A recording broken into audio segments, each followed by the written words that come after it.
Why is this? Something's going on. Technical difficulties is correct.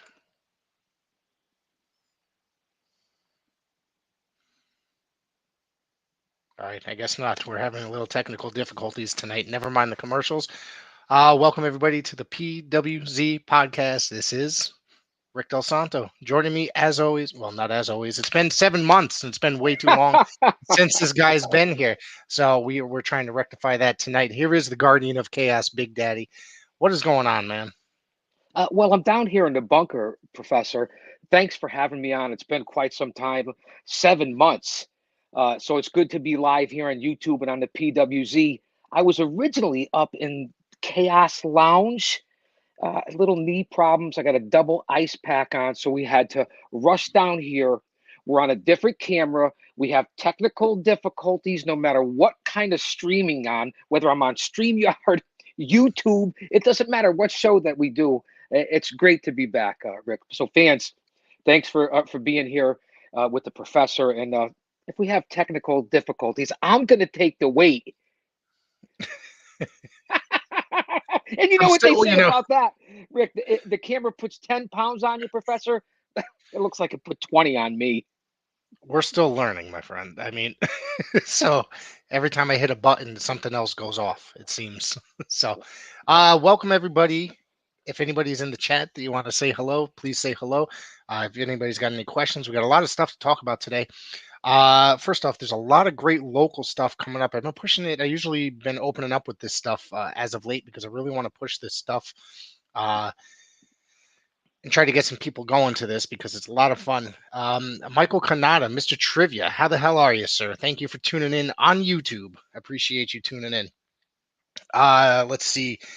There's a debut event by Coliseum Pro Wrestling, May 6th. That is, I believe that's 2 weeks from now. 2 weeks from now. Yep. And it's going to be at the Elks Lodge in West Haven, Connecticut. That's 265 Main Street, West Haven, Connecticut. You might be familiar with that area. I think CCW used to run in that Yes, area back in the day. it's a nice venue. It's a nice Yeah, venue, Professor. yeah, I remember that quite well. So the first round of the tournament, Dan DeMan taking on Kylon King, Dustin Flash Waller, and Brother Greatness. No Love, Lorenzo Vendetta taking on Mantequilla, Lucas Chase, Sebastian Cage. I think it's just $20. $7 or Wow. excuse me, 7 p.m. bell time. It's going to be a great show, a tournament to crown the first CPW heavyweight champion. Well, let's hold on there a second before we get on to what we really want to talk about that you're a big part of and I'm a big part of and I watch you and Showtime Marcel Williams weekly and that would be Paradise Alley Pro Wrestling before we get on to everything IWC here on the I've got a PWZ lot of stuff. podcast. Yep, I got some PAPW notes to catch up with today. We're gonna get there. Well, those names that you just mentioned right there, Professor. And again, I apologize for the technical difficulties, the different camera look. I don't know where I'm looking. So, fans, bear with me here as we're live because you know me, I'm used to live to tape, a Professor. The guys on that show, Sebastian Cage, Lucas Chase, Kylon King, read down those matchups. You burned by them quick. I know the fans here are a national base here, the YouTube channel. Listen, you have over 2,500 subscribers. Your channel's exploding, and you have a lot of people on here. Let's start off locally. All right, Dan DeMan and Kylon King. Kylon King, a student of Paradise Alley. Dustin Flash Waller against Brother Greatness. I know I did rush by him a little quick. Lorenzo Vendetta of the Battle Academy taking on Mantequilla and Lucas Chase and Sebastian Cage. So last time I saw Sebastian Cage, did he challenge Matthias over at the Annex? Maybe. Well, let's take a look at that matchup. Sebastian Cage and Lucas Chase. Now, Lucas Chase has been grappling all over this area. We know that he's appeared nationally. He's been involved with AEW. He has his own organization, and the video that I've seen on Lucas Chase, and I know what you've seen in person, Hmm. him against Sebastian Cage, who's one of the king of the independents in this area. That's going to be high flyer against more of a physical Lucas Chase. That's going to be a barn burner. And you know what else? the cagey veteran who's no one to be trifled with, Dan DeMann against Miracle Generation Kylon King, who, in my opinion, from what I'm hearing from the scouts and from what I've seen, Kylon has perhaps the brightest future out of the top guys right now in the Northeast. And then, of course, Flash Waller and Kylon are all over the place. I've been seeing a lot of video. I haven't been attending a lot of the live events, but I have been getting video sent to me and reports. And by watching you guys, that's a big show. And what's going to happen in Paradise Alley as well. Your thoughts, Professor? Like you said, Lucas Chase is more of like a, like you said, aggressive, more of a grappler. He's very old He's school, in good and shape. yeah, oh my God, and he's one of those guys. He's getting better and better. He's got some national attention on him now, so he's killing it. Going anywhere from AEW to studying under Dustin Rhodes. He's Right. doing He's very he's well right been now. down to the factory, am I correct? And he's been to Is Texas, there's the Rhodes Academy. The the factory was Rhodes Cody's. Academy. Well, Yep, yep. okay. Yeah. Well, you know what The Bully Ray Rhodes, said to Rhodes, me back in Rhodes is oh 05, Rhodes. oh 06. Yeah, You know what he yeah. said, right? Give the Guardian of Chaos 5 spots and he'll fuck up for him. Can I say that live here on YouTube? You I'm could back, say man. I've been whatever off you want. social media for months. I know it's crazy. You just gotta. I just share my stuff for this podcast, and I try to get out and pictures of my kids. That's it. Let's see. Kylon King. You mentioned that he's exploding. He is everywhere nowadays. Him and Dustin Flash Waller, all over the Northeast. Those guys are getting some really, really good bookings and getting a lot of attention on them. And congratulations to them. They've been killing it out there. They really have. Well, they've been working hard. Yeah. They put their time in. They're doing it the right way. They were Roma trained and Mancini brained down at Paradise Alley Pro Wrestling. Two of the top students to come out of the facility right now. So, uh, yeah, those guys have performed well and together as the Miracle Generation and what they're doing in all the different organizations, and then coming home to Paradise Alley, Yep. one of the hottest teams right now in this area for sure. Absolutely. Don't forget that is May 6th. So check that May out, 6th. everybody. Going to be moving down. Mickey Biggs. Hello. How are you? Thank you Hey for Mick, joining in. hey Mick. Great guy. My co-host for the NWA Spotlight every Wednesday. So go ahead and check us out tomorrow night. We'll be back here. Hey, Uh, hold on while I got Biggs here. While we got Biggs here. Hold on. We're live, uh-oh. right? We're live? Yeah, We're huh? live. Hey Mick, congratulations on placing fourth in that recent strongman contest. I saw that since I've been back on social media. Big props there, Biggs. Yes. I don't know if it was Congratulations a to work or Mickey not. I Biggs. don't think so. Biggs is legit. No, he's a great guy. I've seen you Uh, guys on that show, Rick, and I know we're bouncing back and forth on here, and yep. and I'm trying to let you That's our talk. style. Yep. I That's do our like the style. NWA show that you guys have put together. I appre- I appreciate it. I trying to get that out there, trying to get more attention on it, and couldn't have a better partner on that. Yeah, Mickey Let's represents. June 18th, 662 Co Avenue, Empire Pro Wrestling. This is going to be in the Paradise Alley training facility, but it's Empire Pro. Nick and Hakeem are running a show of their own. They're bringing back the organization that they ran many years ago. So far, matchups have not been announced. However, some talent has been announced. So we're just going to get into this quick. And the PWZ is an official Well, sponsor of hold the on, show. Yes, sir. hold on, Professor. I know we might be on a little bit of a lag. Are we on a lag here? Not to my knowledge. Okay, we're good. That's why I'm always worried about technical difficulties. I want to address Nick and Hakim personally if they're watching. First off, the House of Pain, their house, their rules.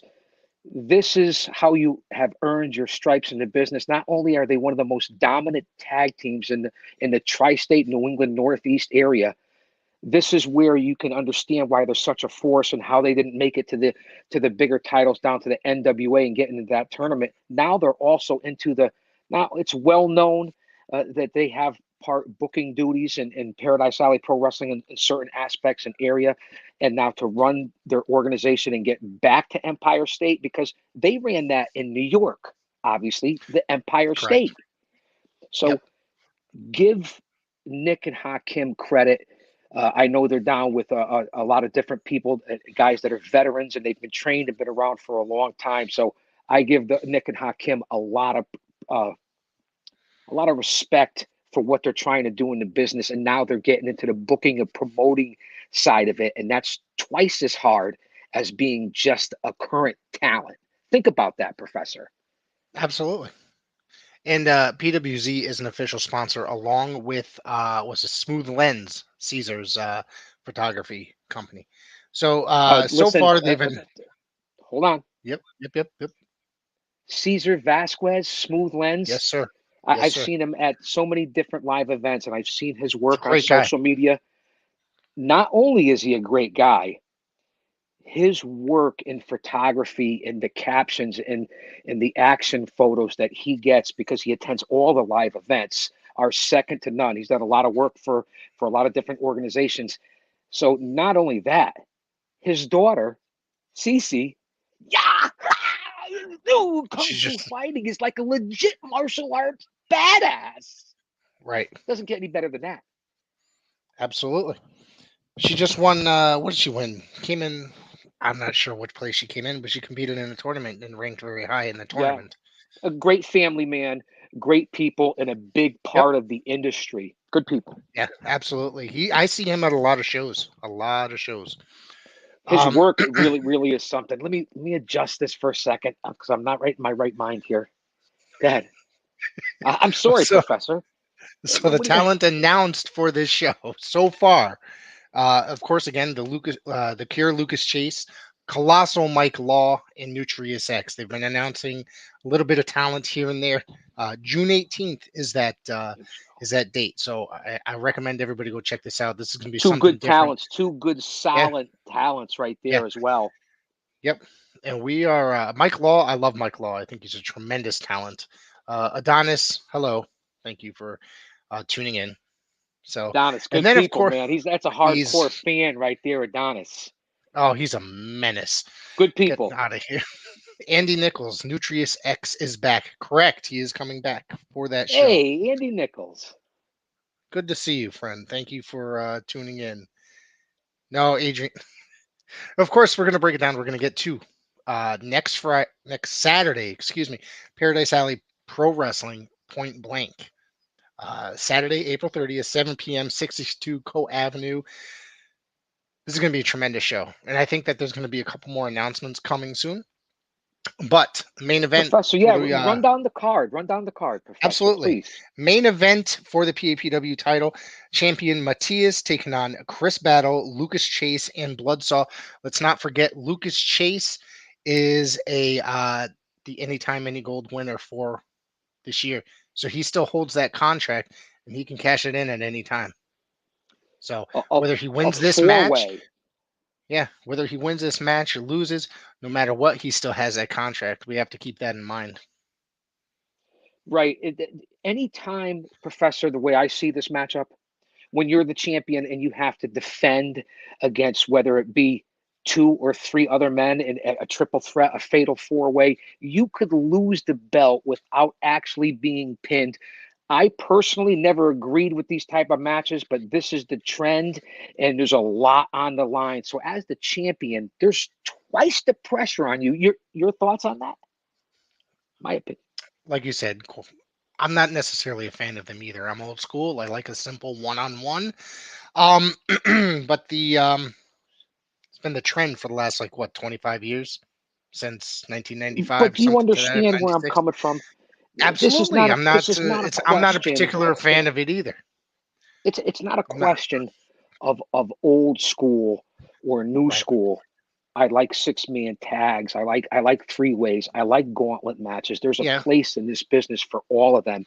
But when it comes to the titles, as the champion, being a manager for over 3 decades in this business and managing champions, to lose a match, even if it comes to tag teams, to lose the title and not actually be the ones who got pinned.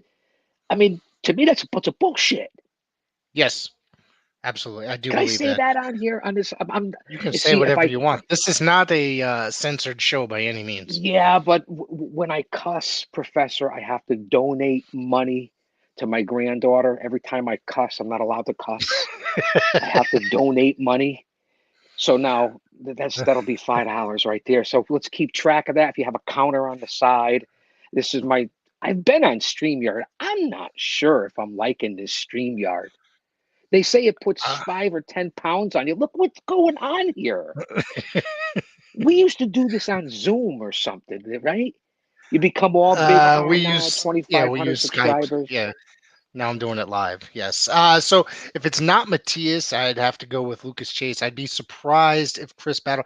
Matthias has trouble with both Chase and Battle going into this, so it could be. I don't think I'm going to go with Chris Battle, but if it's not Matthias, it'd be Lucas Chase. But I have a strong feeling Matthias is going to walk away with the title, Matthias has or held on try to to at least. he's held on to the title for a while. Yep. He is the Uruguayan sensation. He's perhaps, I think, one of the few Uruguayan professional wrestlers. He's in tremendous shape. We know Yep. that. Chris Battle is a veteran. He's worked with many, many stars. I'm going to give the edge. I like Matthias's chances. That's just me. I'm hoping to make it to Point Blank. I'm 99.9% sure that I'll be there for Point Blank. It's going to be a big show. Yeah, of course we're going to be there. Mickey Biggs will be there as well. You better be there. Let's see the PAPW Tag Team Championship. The Haven, Jay Onyx and Sean Knight taking on Hispanic Mechanics. Which what would they used to be called? Used Jose to be and called. Jose B. Yeah, they had a different name when they first came into PAPW. No, I can't remember I know the them as Jose and Jose B, the Hispanic yeah, mechanics. And let me tell you something about that. We know that the Haven are the Team fan Espana. favorites. Team Espana. Andy got it. Thank you, Andy. Team Good man, Espana. Andy. Yep. Now I remember. Thank you very They have much. been the up and comers. The Haven have been multi-time tag team champions now in Paradise Alley Pro Wrestling. They're getting a lot of exposure. They're traveling around. But Jose and Jose B, the Hispanic mechanics, have been a legit contender now for a solid year and a half, 2 years in Paradise Alley. This could be perhaps in Paradise Alley their toughest opponent to date for the Haven Yeah, currently. absolutely. I mean, the Haven have overcome quite a bit, winning the tag titles in a ladder match against the House of Pain. Not sure how anybody expected the House of Pain to climb up a ladder. No offense, Nick and Hakim, but Whoa, man! Whoa, man! I mean that was a Whoa! brutal. That was no offense to my boys. Listen, I was there. I saw the ladder match. It was one of the most amazing matches I've seen in Paradise Alley Pro Wrestling. But I'll say that to say this because I tell it like it is. Don't underestimate the Hispanic mechanics. I'm a Team Espana. Jose B. Maybe they'll bring in Jose C. I don't know. Jay Onyx, Sean Knight, again, they are fan favorites. They've been together since birth. And who knows each other better than Sean and Jay? So don't be surprised if they go on a long run with the titles as well. One of the better younger talent in the, they're still a young talent.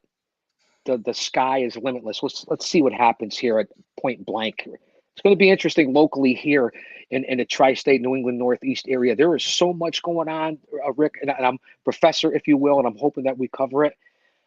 There's a lot going on. And don't forget, that's another team that's getting out there quite a bit as well. They're doing stuff in Beyond and Limitless and stuff just with the other members of the Miracle Generation. Those guys are out there. The Haven. Right. And listen, Yeah. blood, sweat, and tears, a test of Yep. strength. There's some unbelievable. What I've seen coming out of Slick Wagner's facility has been incredible. Those guys put on solid shows. They have veterans and stars Yep. at Test of Strength. So there's a lot of good groups, and we know that Northeast comes through here and they bring in the big stars.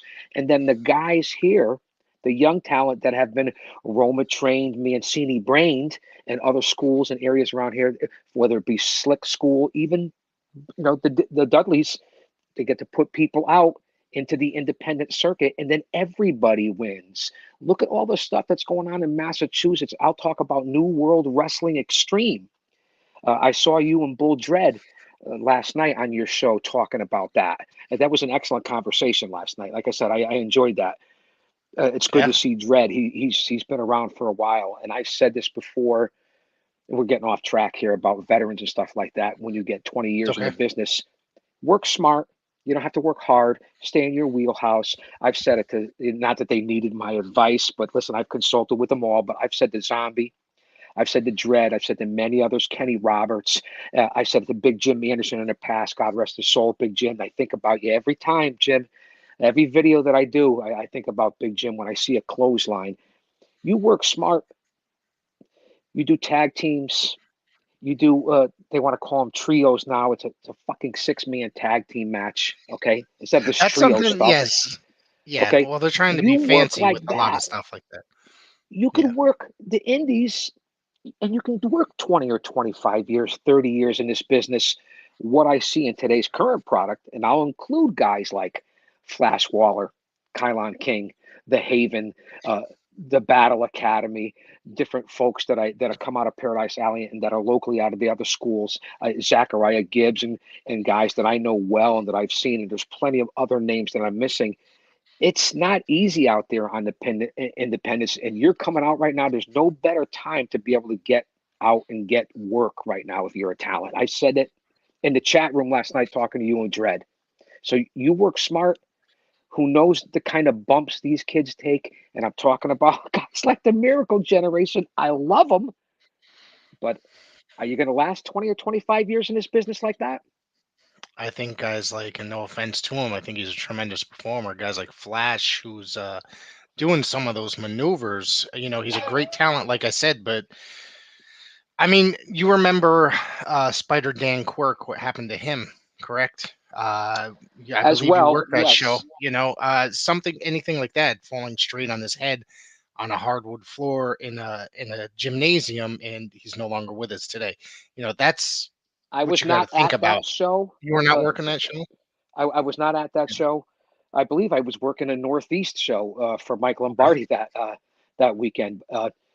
Danny Quirk ran my website back then when it was web TV and things like that. So Danny Quirk was going to be a young star. He reminds me, Flash Waller reminds me of Danny Quirk as far as tall, lean, rangy, in good shape, high flyers, risk takers. And I'm not saying that to scare people. I'm just talking about the Mhm. business that it is what it is. You speak truth. You bring up Danny Quirk Spider. It's on. Did we lose you? Uh-oh.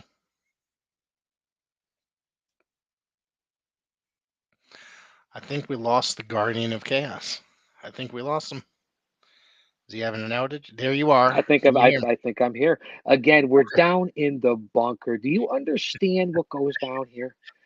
And I'm going to say this. I'm getting off Yep. topic. We're bouncing all over the place. That's I quite all was right. We're just whether trying to it's make a point here, and I think it's a legitimate point. I mean, right we want these guys to stay with us as opposed to not be here at some point. and if you work smart then again, listen, we know what professional wrestling is all about. You have to be able to trust your body, sacrifice yourself to the guys that and gals that you're working with. I don't think people realize that. Look what happened to Big E. Look at what happened to Ray Phoenix. I can go on and on with guys that have gotten hurt. Look what people thought happened to Punk on AEW this past week. One wrong move, and we see it in the independents, we see it in the bigger organizations, and you're done. So those are valid points. What does the chat say about this? I know I realize we could hold this Uh, interview in a phone booth and there'd be plenty of room. I understand that. Nothing just yet. Just Mickey informing me that you froze. Let's get to the next match, though. All right, a triple Mickey, it's the threat story of my match. life, Mick. The story of my life. A triple threat match with Jarrett Diaz, Mark Alexander, and Sunset Steve Garcia. Sunset Steve, another great up and coming talent. He's really good. However, Mickey Biggs and his boy Gregory Baylor have been kind of harassing Steve lately. I wonder what Mickey's going to have to say about that. I think Mark Alexander is a great up and comer. Jared Diaz is also. This is going to be a nice, good, fast paced, high flying match.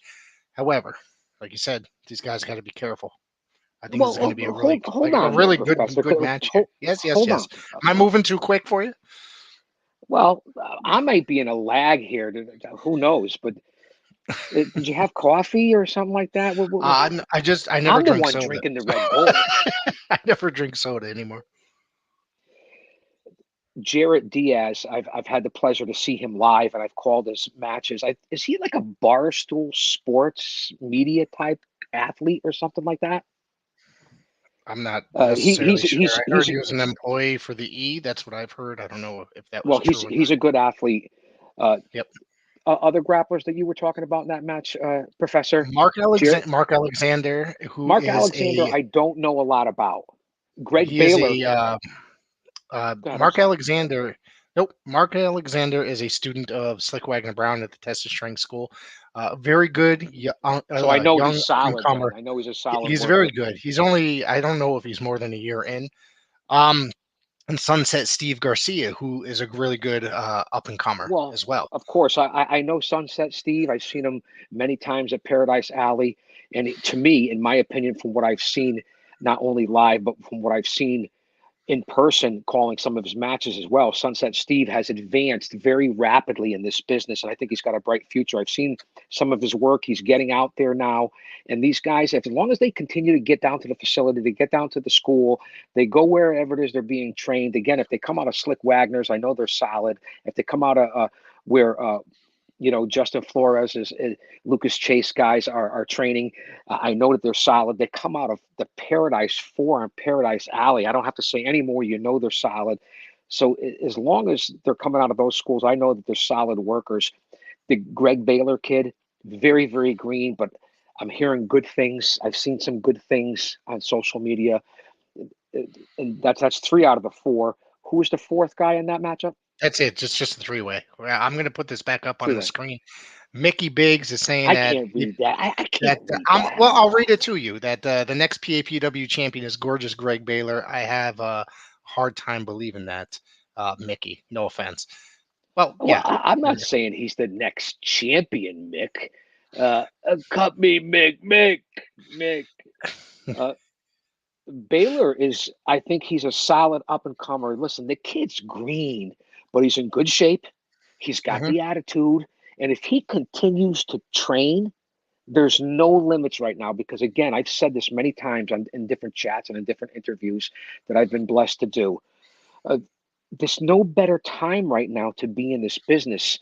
If you're a talent, if you're looking to get signed, if you're looking to get work, if you want to train, you get yourself to a reputable place and you can get out there right now and make the contacts and act professional and carry yourself the right way. And don't listen to everybody that tries to get in your head. There's no better time right now to be in the business and you can get a lot of work. Although, if we were to talk about the big time, you look at the rosters, there's a lot of guys that haven't been on TV in quite some time, but that's another story for another time. So uh, Let's see I if see a lot of Mickey's potential. saying. Did you see what he said to Mari? I'm assuming you're talking about the Instagram video that came out. I haven't been able. I know it came out. I haven't been able to watch it yet, though. I Um, know nothing about social media over the last couple of months, Professor. I really don't. yeah. Also, RJ Rude is going to be in singles action, returning to Paradise Alley Pro Wrestling. His tag team partner. We've talked about this a few weeks ago. Me and Marcel. Um, I saw that show. Zane Bernardo is retiring or retired. So he's RJ Rude is going to be in singles action. Well, let's talk about that for a But no second. opponent, no opponent has been named as at this time. Well, I appreciate the information, Professor. That's why I've said you're one of my go-to podcasts. Whether it's JD from Off the Script, whether it's Don Tony, Joe Cronin, uh, PWZ, those are the guys that I listen to as my go-to. What I'm thinking is going to happen, Professor. Stand by. Let me Go wet for my it. whistle. Hold that thought, everybody. We're live. We're live. We're live.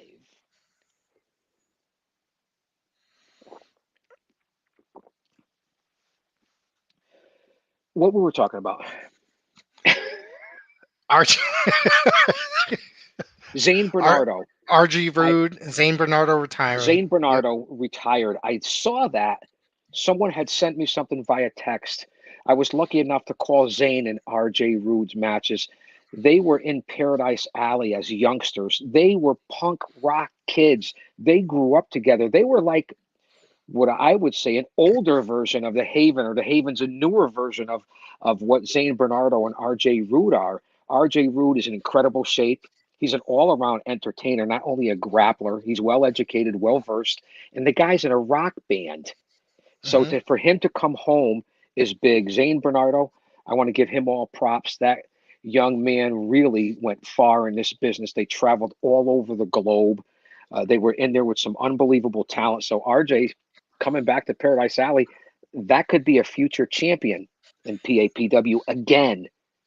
And he's still very young on top of that. Incredible shape. He looks good. And I wish Zane Bernardo, I'll see you down the road, brother. God bless you. He was an incredible talent. Roma Yeah. trained, Mancini brained. Mike Canado, we're going to get into your comment just a bit. I have a Hey, this Mr. day. Trivia, good I man. have a this Trivia's day in good man. history segment that I'm going to be getting into very shortly. So I do have a history segment because we like talking history. Well, The hopefully Guardian of I Chaos. don't. Thank you, sir. Hopefully I have a couple different sets of headsets down here. I originally was going to do this from the lounge, Professor. I'm as confused as a baby at Hooters. I got all kinds of different things going on here.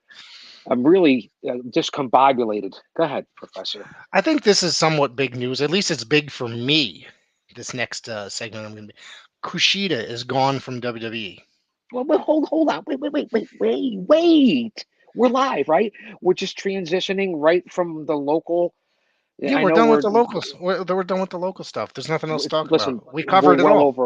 we're well over a half an hour here. I understand that, Professor. And technical difficulties, jokes, all kidding aside, what are we gonna transition into from here? Because the local scene, that The right local there was scene is just tremendous, unbelievable. and in the What are we events gonna that we just transition into? covered, we're covering. We're right now. We're just covering into some regular news. Just some Yeah, regular it was. news, rumors, and notes. Hey, Yep. listen, Yesterday I it was told you. announced. Sean Ross Sapp announced that Kushida is gone from WWE. His contract is expired. So once the contract expires, there is no 30-day or 90-day clause. Considering he's an NXT talent, it would be a 30-day clause. NXT talent has 30. Main roster has 90. So if he's expired, he can pretty much go anywhere he'd like if his contract is actually expired. The rumor is that he's going to be returning to New Japan, where he was one of the top junior heavyweights and held that title 6 times. So I'm looking forward to that, seeing Sheeta's him return.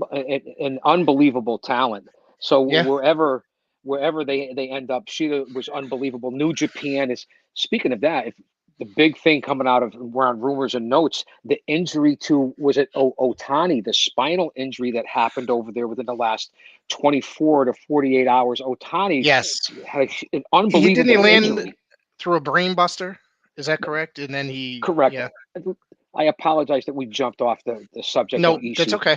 Yep. But a buckle bomb, and this is what I talk about, getting back to whether we're talking about the local scene or now not the big organizations. You take risks and maneuvers like that. Here's a veteran, an unbelievable legend from over there, and he took the buckle bomb, and right now he's got severe spinal cord injuries. Don't know what his status and update is. And again, I mentioned earlier, Big E. This is why it's no joke, fans. And I'm tired of that's what people put talking about.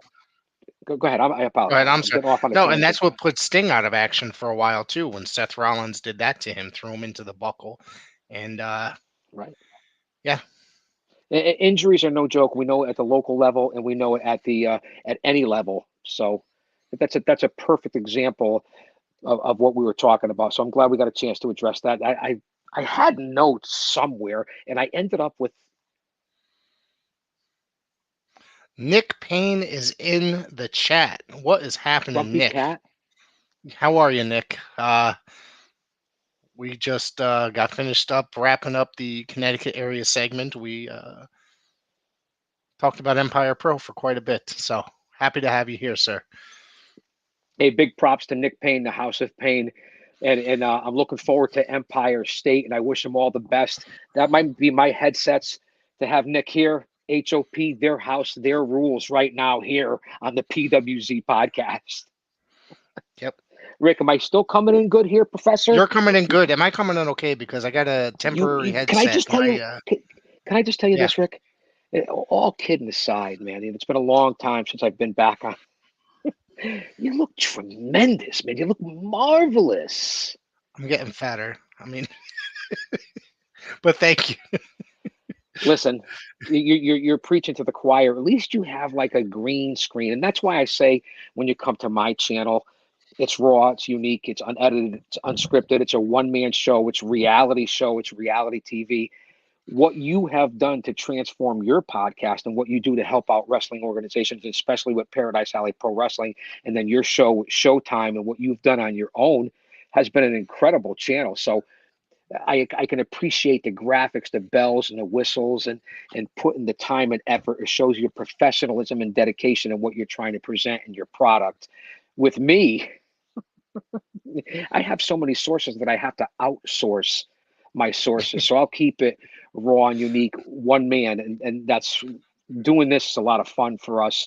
So I appreciate the opportunity. I just want to thank my Lord and Savior Jesus Christ just to be here on the PWZ. And it's put all the levity aside, kid. I appreciate having you. It's been a while, and we got to keep this a regular thing because 7 months is just way too long, to be honest with you. Uh, Anyways, Now, go ahead. Professor, I greatly appreciate that. Let me see. Stand. No, maybe I won't do that. Am I still coming in good technically? You're sounding perfect. All right, beautiful. I can't wait to go back and watch this on the replay. It ought to be it ought to be entertaining. What else do you have on the I rumors, news, and notes? I've watched everything. I'm up to current on WWE, AEW. You know that I'm solid and push that out there. So let's see what happens here. Thank you, Mickey Biggs. Yeah, I had a headset break on me today, so I'm using a temporary set. I No, it's better than ordered. having your chair break on Yeah, you, I ordered a right? new one. It should You be in could be tomorrow. King Kong Yeah. Bundy, God rest his soul. Nothing. This weekend's New Japan Strong is going to have Buddy Matthews and Swerve Strickland. Matthews is taking on. Sorry if I mispronounce this. I'm sorry. Yui Yamura, and Strickland is taking on Blake Christian. Blake Christian, actually, former NXT talent that what was he let go last year? I don't remember the name he used in NXT. I remember him more as Blake Christian, to be honest with you. Everywhere he went, so that's promises to be a great show. This day in history, Well, what 1939. is today? Is today April Today 19th, is in the April 2022? 19th. Correct. April 19th. And let me go back up to this comment if I can find it. So I want to post this. This one was a very good one. And this goes along with what I'm about to say.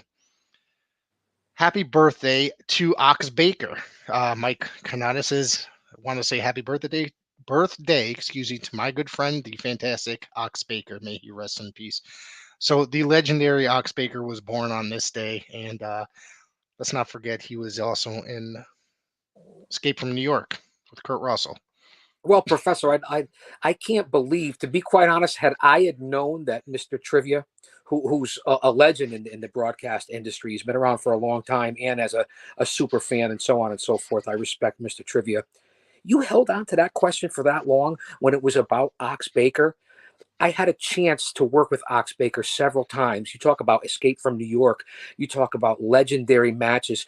You want to talk about Ox Baker. Go back and look at the Cleveland Riot match between Ox Baker and Ernie the Cat Ladd, when in that match, Baker's giving him the heart punch and the fans are going into a riot and they're throwing everything into the ring back. And this might have been in the late 60s. I've seen the video several times in my research. And Ernie Ladd was going along with it until the fans got crazy and you heard Ernie Ladd. And this is what Ox had said too. When Ernie Ladd was famous for saying this, the natives are getting restless. And Ox Baker was like, look, come on, brother, just a few more punches. And Ernie Ladd was looking up at him, all 6'8", 300 pounds, Ernie Ladd. And what was Baker, who lived right here in the Constitution State? What was Ox, about 6'4", 270? I know Mickey Biggs, hopefully he's still He was watching, trained by who was him. closely associated with Ox. So again, Ladd looks up and great history. And that's what I'm all about here. The natives are getting restless, and they finally jump out of the ring, and they jump over the barricade, Professor, and they run through the crowd. Baker gets clobbered from behind with a chair. These guys were lucky. Go back, fans, check out that video. All you have to do is punch it in on YouTube, Google. Well, I would use DuckDuckGo, but that's another story for another time. Unbelievable. And I'm what were more you saying about familiar Mickey with Biggs? I cut you off. Mickey Biggs was trained by Ox Baker, and Ox Baker Correct. lived Well in known. Hart. That's well known. Yep, Ox Baker lived in Hartford up until his passing. Also, Well, when I I was was more talking familiar with with. Ox, hold, Yep, hold, hold on, go Professor. ahead. Yep. When I was talking with Ox I believe he was running. He had the barn, and I believe he was also running in Scotland, Connecticut, and might have been out there for a while. And he was training guys out there. And I know that he had talked to a lot of different guys here in Connecticut, local guys involved in cable and stuff like that. Baker, not enough a tribute goes out to a guy like that. So I go out and see Escape from New York. Watch Baker's history and his career, and I know Mickey can appreciate that. So I didn't want to let that go. I don't have a chance to get on here and say much about different platforms and legends like that. So it's nice to see that. God rest his soul. Today was his birthday. I'd like to give you a Let's see. friggin' heart punch. I was Not more you. familiar Not you, with. Professor. Not you. Not you. Not me. I watched him growing up in his later period days working for the Savoldis, if you remember them. Of course, And now was that IWCCW? it was prior to that. I think it was ICW at the time before they added the ICW. extra added the extra W and the extra C. So yeah. That was in the 80s. I think mid 80s before, and then I did see him at some point in the AWA in the extremely early 80s. So Yes. that's what I remember the most about that. Also Think of. today. Go ahead. I'll bet Go ahead. my back. Go ahead. Nope. We can, if we're talking about is it continuing with the Ox Baker No, story? Ox. Again, Nope. just thanks for bringing that up. I appreciate it, Mr. Trivia. Good man. Also, 1980, Ric Flair defeated Jimmy Snuka in Greensboro, North Carolina, to win his fourth NWA United States Heavyweight Championship. Of course, Ric Flair would go on to win many, many, many world titles. Well, let's talk The about that greatest last night. legend in professional wrestling. Again, Flair and Snuka. I had a chance to work with Jimmy Snuka on more than one occasion. He was well known in this area as well. He even lived in this area for this part, and had a chance and was even introduced to Ric Flair at one time by a legend here in this area, Bull Montana, the legendary Bull Montana. I remember him. Yep. He and I went down to the Boston Garden. This was in the 90s, early 90s. And, that's when I had done a couple of appearances up that way in independent shows. And Bull, I don't know if he had done it intentionally, although I have been on events with Kevin Sullivan back then. He introduced me to Ric Flair in the locker rooms at Boston Garden. Because Bull, everybody loved Bull Montana. He's a legend. And he introduced me to Flair, who was right there. And that's why I asked Bull Dredd, because I know Flair gave a great compliment to Dredd in his career. And I asked him about the helicopter. I have this unique thing of sometimes always catching people in a compromising position. And as Bull introduced me to Ric Flair in the Boston Garden in the early 90s, I believe it was. I'll have to check and research that out. I did happen to see the old helicopter. If you saw Dark Side of the Ring, if you're a fan of the Dark Side of the Ring and the plane ride from hell, and I want to be politically correct, and that you talk about what Flair's known for, I want to keep it a rated PG show in case anyone's watching. This is so I was asking PG. A little bit of levity. If you know what I'm talking about, do you understand what I'm saying here, Professor? Yeah. I got you. Well, all right. I guess Yes, we're moving past it. Yes, I know. I got it. I saw that as well. Let's see. Wait. Yeah. Where are we? The Dark Side of the Ring. You're referring to the Dark Side of the Ring, the episode? Oh, Dark Side of the Ring. I thought you meant you saw Ric Flair naked. No. Okay. Well, that's what I was talking about. Yep.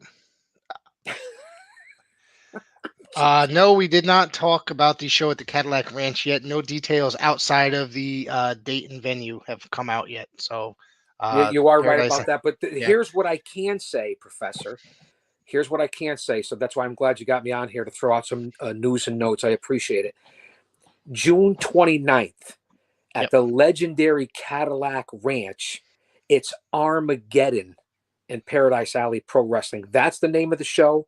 It's called Armageddon. It's going to be held at, listen, the Cadillac Ranch is one of the most famous country western and current saloons, venues, restaurants / bars. Huge. I can compare it to a smaller version of like a Gillies or the old Stockyard down in Nashville.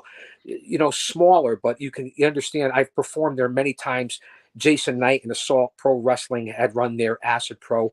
A lot of different independent groups have run into Cadillac Ranch, and I had a chance to work with Homicide and myself against Joel Gertner and Jason Knight at the Cadillac Ranch, and also Crippler Kevin Landry against Judas Young.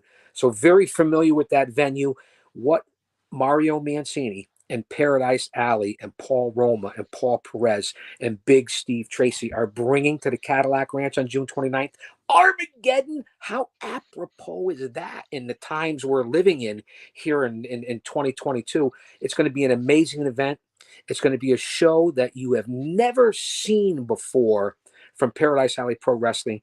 It's going to be an Attitude Era-esque type event with a lot of stars, a lot of different attraction matches, and it's going to be a trend.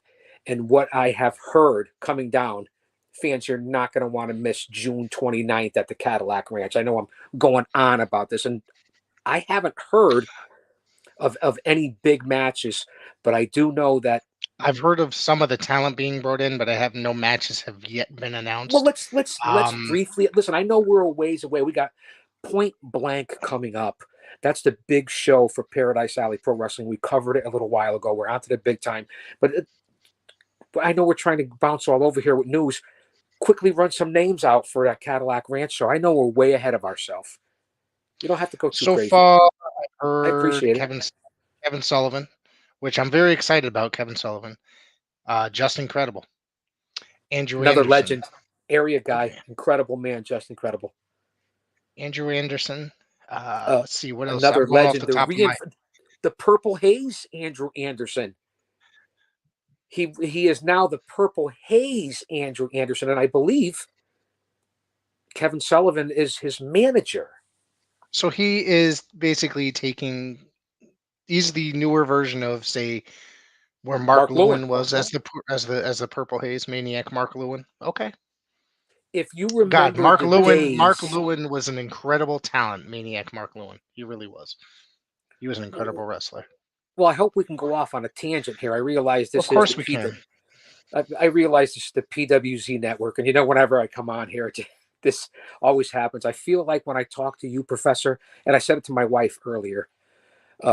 I said, when I hook up with the professor, whether it's, every couple of weeks, every 6 months, or every year, I feel like I'm sitting down at a diner or I'm in a pub. I'm having a meal or I'm having a beer or something like that. And I'm just talking to the common man. That's what I feel like. It's just a regular conversation. So I appreciate that. That's what I feel like here on the PWZ.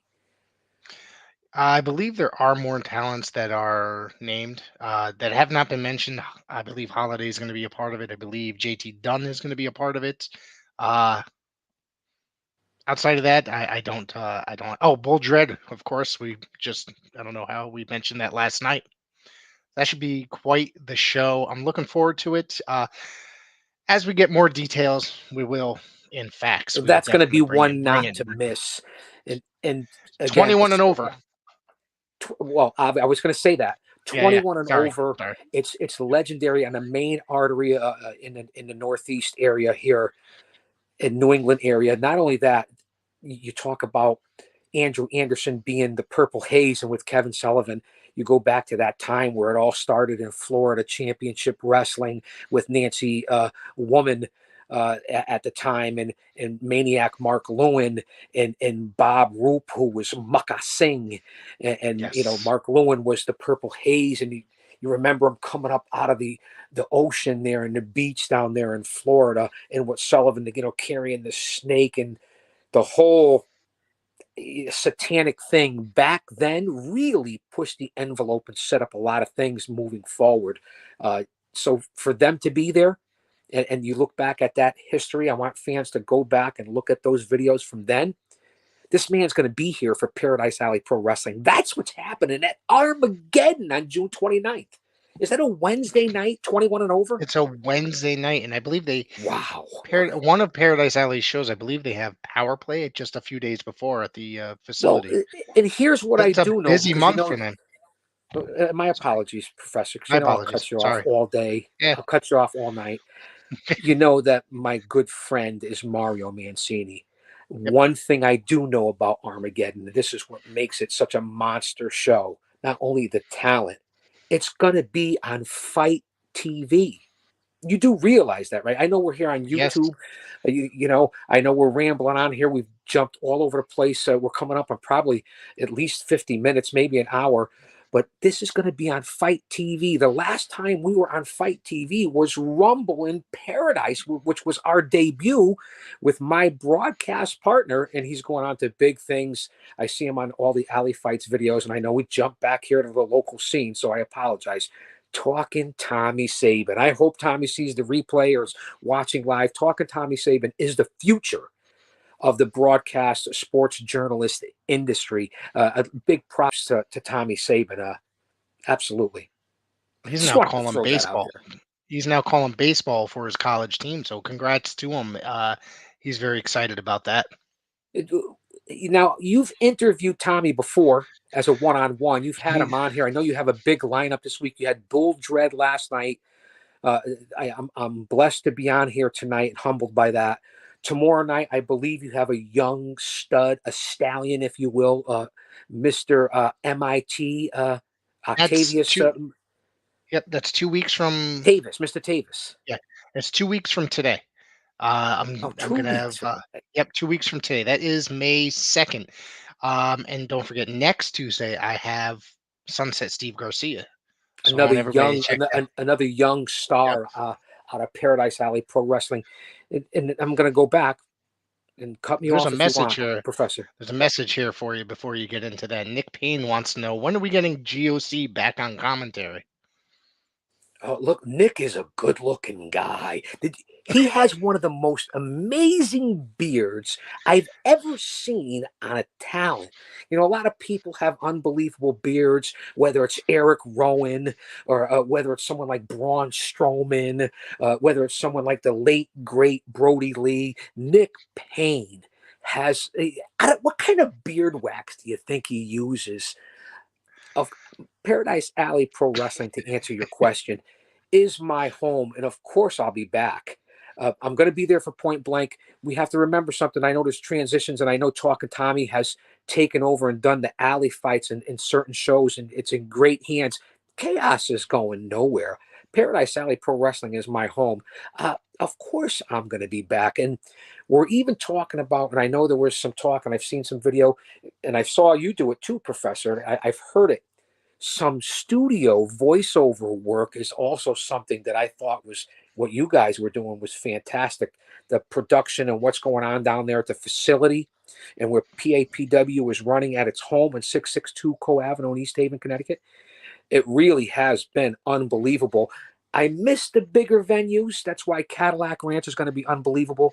You know, our home at one time was the Greater New Haven JCC. In Woodbridge. What an unbelievable venue that was. I mean, we could talk about when Paradise Alley Pro Wrestling, again, I'm changing things, running shows at the Mohegan Sun a couple of different times, Crazy Eights. What was the first show, PAPW? I should know that because we hooked up and it's out there on video. Shouldn't I know that? But anyway, to get to Nick's, I'll be back, Nick Payne. I'm not going. I'm in the Hall of Fame. You guys, as a matter of fact, let me get on a tangent here. As a matter of fact, Nick, you and Hakim inducted me into the class of 2020 Paradise Alley Pro Wrestling Hall of Fame. I'm not going anywhere, man. Nick says where am I going? His beard oil is from virgin badger blood. What? Virgin badger blood? Hakim, hello. Thank you, Hakim, for tuning in. Hope you are well, my friend. Wow. I'm going to We say got both the that this House of is, Pain in the chat here. well, let me say something here for a second, because this is live. So this is great about live. You never know what I'm going to say or what's going to happen. Again, I'm not responsible for what I'm saying. I got the ice packs on here. I've Red Bull. It gives me wings. Have you seen the size of the arms on Hakim Ali? Yep. Three-time Paradise Alley Pro Wrestling Tag Team Champions, multi-tag team champions for several other organizations throughout the territory of the tri-state New England Northeast area. Should have made it kind of like teams like the Now, Hale Collins, and Vic Delicious, should have made it to the NWA Crockett Cup and the NWA Tag Team Tournament. Just my opinion, because I know that I put that out there on social media then. These Same. guys have dominated the area. They should be traveling nationwide to me, and they're still up and comers. And now with Empire, so they're going to see what the business is really all about when you're a talent. And you have to do some of the booking, run your own company, payroll, training, security, pleasing. That it's going to be interesting, because Nick and Hakim have the talent, they have the mind, they're storytellers, emotional investment, ring psychology. I have a lot of faith in Empire State. What I've seen Nick and Hakim do for Paradise Alley when they were responsible for doing a lot of things in alley fights. So listen to the talent of the people. First off, we know who that. And I'm going to ramble here. Fuck talking. I can't say. Can I say that? That's Sure. more money Go in the for it. tip jar for my granddaughter.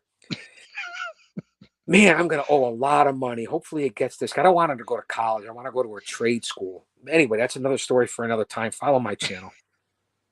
Follow me on all social media platforms. But I'm going to say Yes. this. Paradise Alley Pro Wrestling. Let's look what we have here. I'm going to slide it a little bit, not against anybody else. And it's because I know them, and that's my home. Paul Roma, Mario Mancini, Paul Perez, Big Steve. Let's push that aside. We know their credentials. We know what the school's all about. We know they've produced Richard Holiday, who is a power couple with Alicia Atut, and MLW star, former Caribbean champion. Richard Holiday is unbelievable. We talk about students that have come out of that school, whether it be Miracle Generation. We talk about the minds, the talent, and the brains. Showtime Marcel Williams, who we know has had a lot to do with helping talent, coaching people along, and an unbelievable storyteller himself, and has had an unbelievable history at Paradise Alley Pro Wrestling. To be in his mind, to watch him on your show, and then to be able to work with him in PAPW and what he did for Alley Fights, and being like in the inner circle, if you will, of PAPW. Look at the minds there. And then we talk about who we're talking about now, Nick and Hakim, the emotional investment and what they bring to the business. Certain guys, and I'm going to expose some of the things. Lou Jacobs has contributed a lot to PAPW with different storytelling, and just look at the talent. You have some of the most experienced guys in wrestling, from the Zebras of Justice, Bill Thompson. Q has worked for us before. El Ref, not only does he have perhaps the biggest arms, just look at the talent and the minds that to contribute. And then there's the voice, Matt DeCourt. I can go on and on and on that contribute. But if you look at the minds that run the business, that's why it's a successful alternative in the independent scene for what we're trying to do. And that's why I wanted to bring back this touch tonight instead of getting onto the big time. And I'm reverting back to the roots here and the backbone of this industry, which is the independent circuit. And you can see it with all the great things and what guys like the Miracle Generation and the whole roster of PAPW and what the minds have brought in and what's going to continue to move forward. Let me get off my soapbox there. No, you're absolutely right. This mainly what this show is about is the New England independent circuit, and I'm glad to always talk about that. And Paradise Alley, one of my favorite organizations, and I'm so glad to be involved with them as often as I am. Well, again, there's a lot of reputable schools. There's a lot of talent. There's a lot of people that are running in this area. You go to Rhode Island, again, a guy that I've had a history with, Trooper Gilmore, Jimmy Allen, James Allen, who runs New World Wrestling Extreme. You know, I've had a history with Slick Ragnar Brown, Bobby Ocean, Test of Strength, and all the stars they bring, and a history with Lombardi and Northeast Wrestling, and of course with Paradise Alley Pro Wrestling, and too many other groups to mention, not to mention all the top groups out of Massachusetts. You know, now there's Beyond, which is one of the best groups that are running in this area. Limitless has its talent. I know Blitzkrieg is out there, and just mentioning different groups and organizations. Let's not forget, right over the border, one of the biggest groups in independent wrestling, and that's never talked about. When you get guys like Montekia out of there, or Smooth Blackman, let's talk about sometimes House of Glory and the stars that Paradise Alley Pro Wrestling has brought in from there. You also have Blood, Sweat, and Tears. We said with Lucas Chase, and now Empire with the HOP. If you're not working, if you're a talent and you're serious and you've been trained, and I don't care where it is, and you can't get work and you can't improve your skills and learn, then I don't know what you're doing in this business right now. Maybe it's not for you. Maybe you should go on to something else. Look at what PAPW also provides that other groups don't. And I know I'm bouncing all over here. At times, at any given moment, you could walk into PAPW, Professor, and you know this, and you could see a Roma or Mario or Richard Holiday or a Showtime Marcel Williams or the House of Pain or Chris Battle, who's one of the guys down there that helps out and coaches. Look what he's done with the incredible guys like Hunter Tarka and Skyler and Lorenzo Vendetta and other guys that I don't even know who I'm missing. The Battle Academy and what they've done. And just what I've seen in videos, and you've been there in person, and I'm rambling.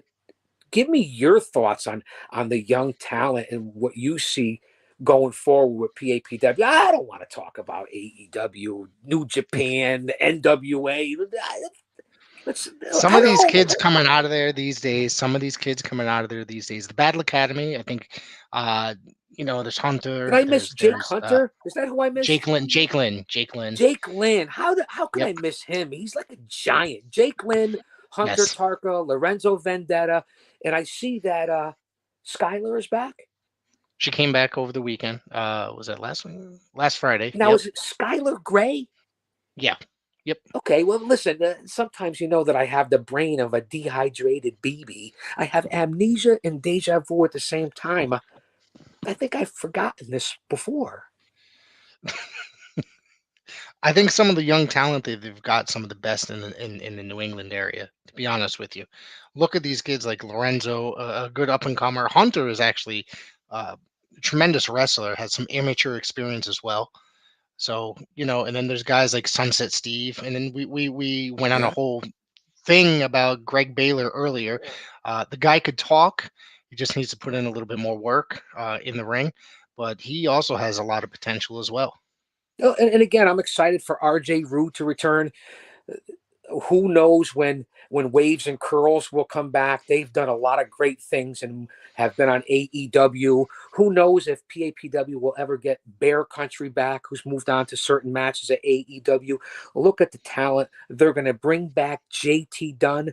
I was lucky enough at the Mohegan Sun Casino to call a JT Dunn and Richard Holiday match, and it was unbelievable. I think it went like 25 minutes. So JT Dunn has moved on. He was an NXT. Listen, why this guy? Did JT go to AEW Dark as well?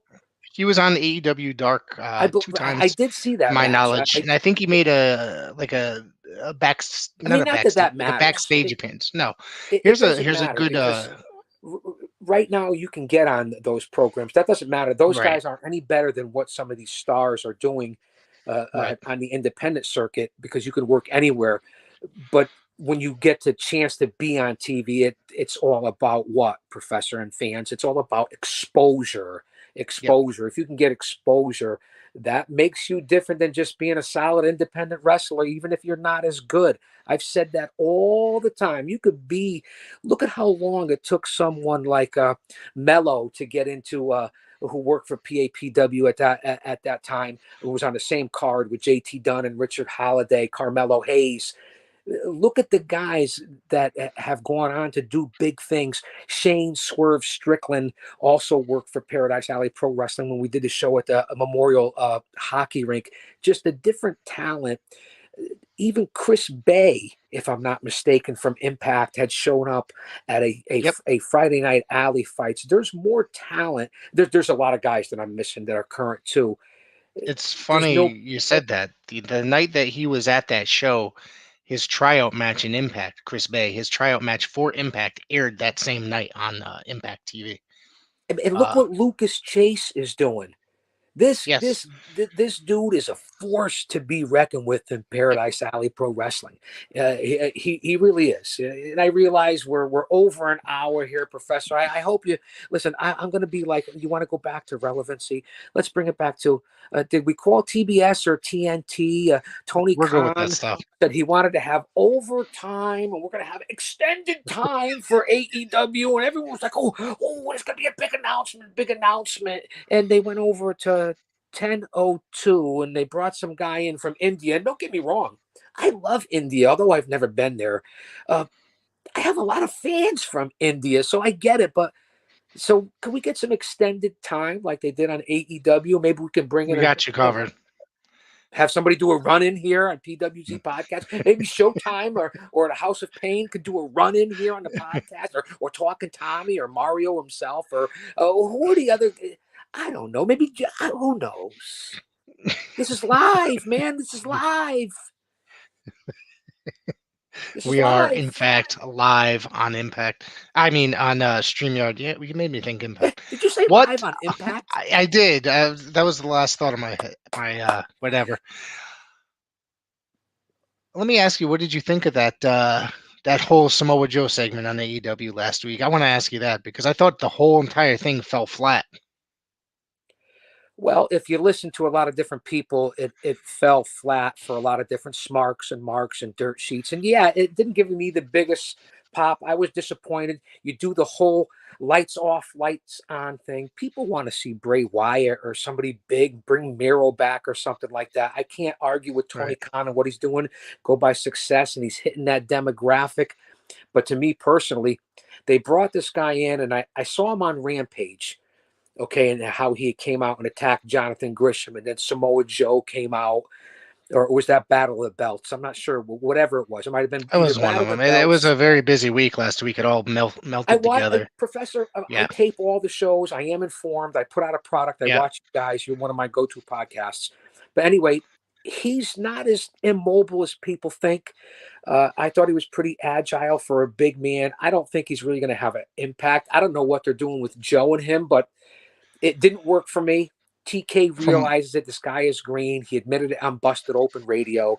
He said, maybe it didn't really work. And they're doing some things wrong. I give you the good, the bad, and the ugly when I talk about things. I'm not going to sugarcoat anything. So for as good as the product is, and it's a much needed viable alternative, WWE, you can see what competition does. They have pushed up their game. The ratings are going up. The storylines are getting a little bit better. Still not a great product. Listen, I don't like a lot of things. I'm not here to bitch about it. I try to stay positive.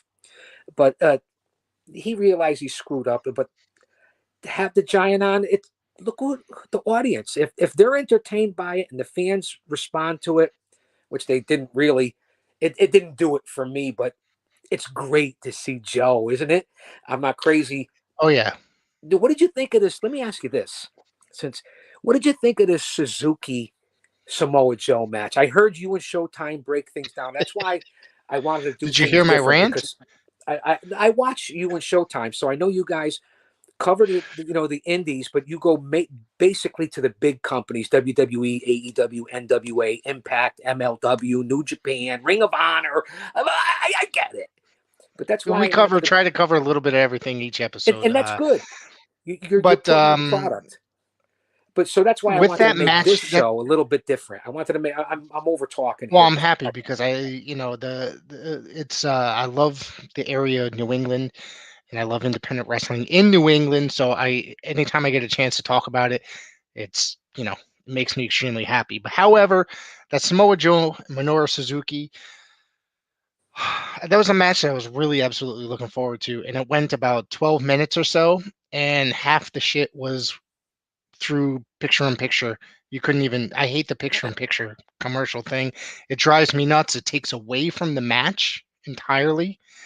I would say for the main event, take longer commercial breaks prior to the match starting, so they don't have to do this picture-in-picture stuff.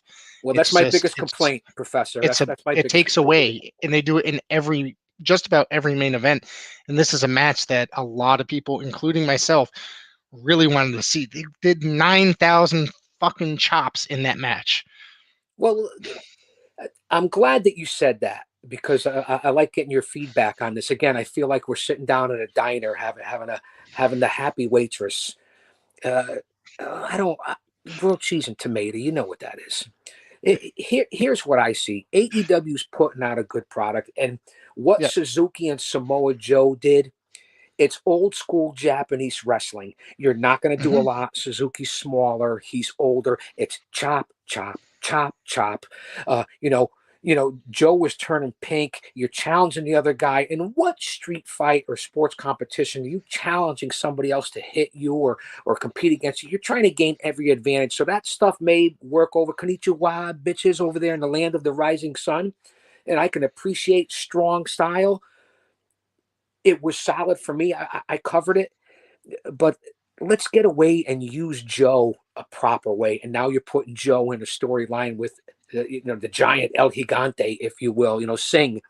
And I get it because of the India population. They're trying to get over there. I understand. That has to do with the Time Warner Discovery Correct. TV deals. It's merger. So follow the they're money. trying to Of course. break into the Indian market, and and the guy is a legit superstar over there. Well, As the the first great Indian to Khali, get drafted. they Yep. worship the ground that guy walks on over there in India, the great Khali.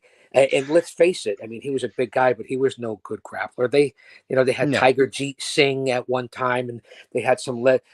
Was Rico Dazan out of there, or was that Korea? Where was Rico He Dazan out of? was Japan, India, he was from Rico in Dozan, he wrestled in this is why. Japan, but he was I believe that he was Korean, but he was wrestled in Japan.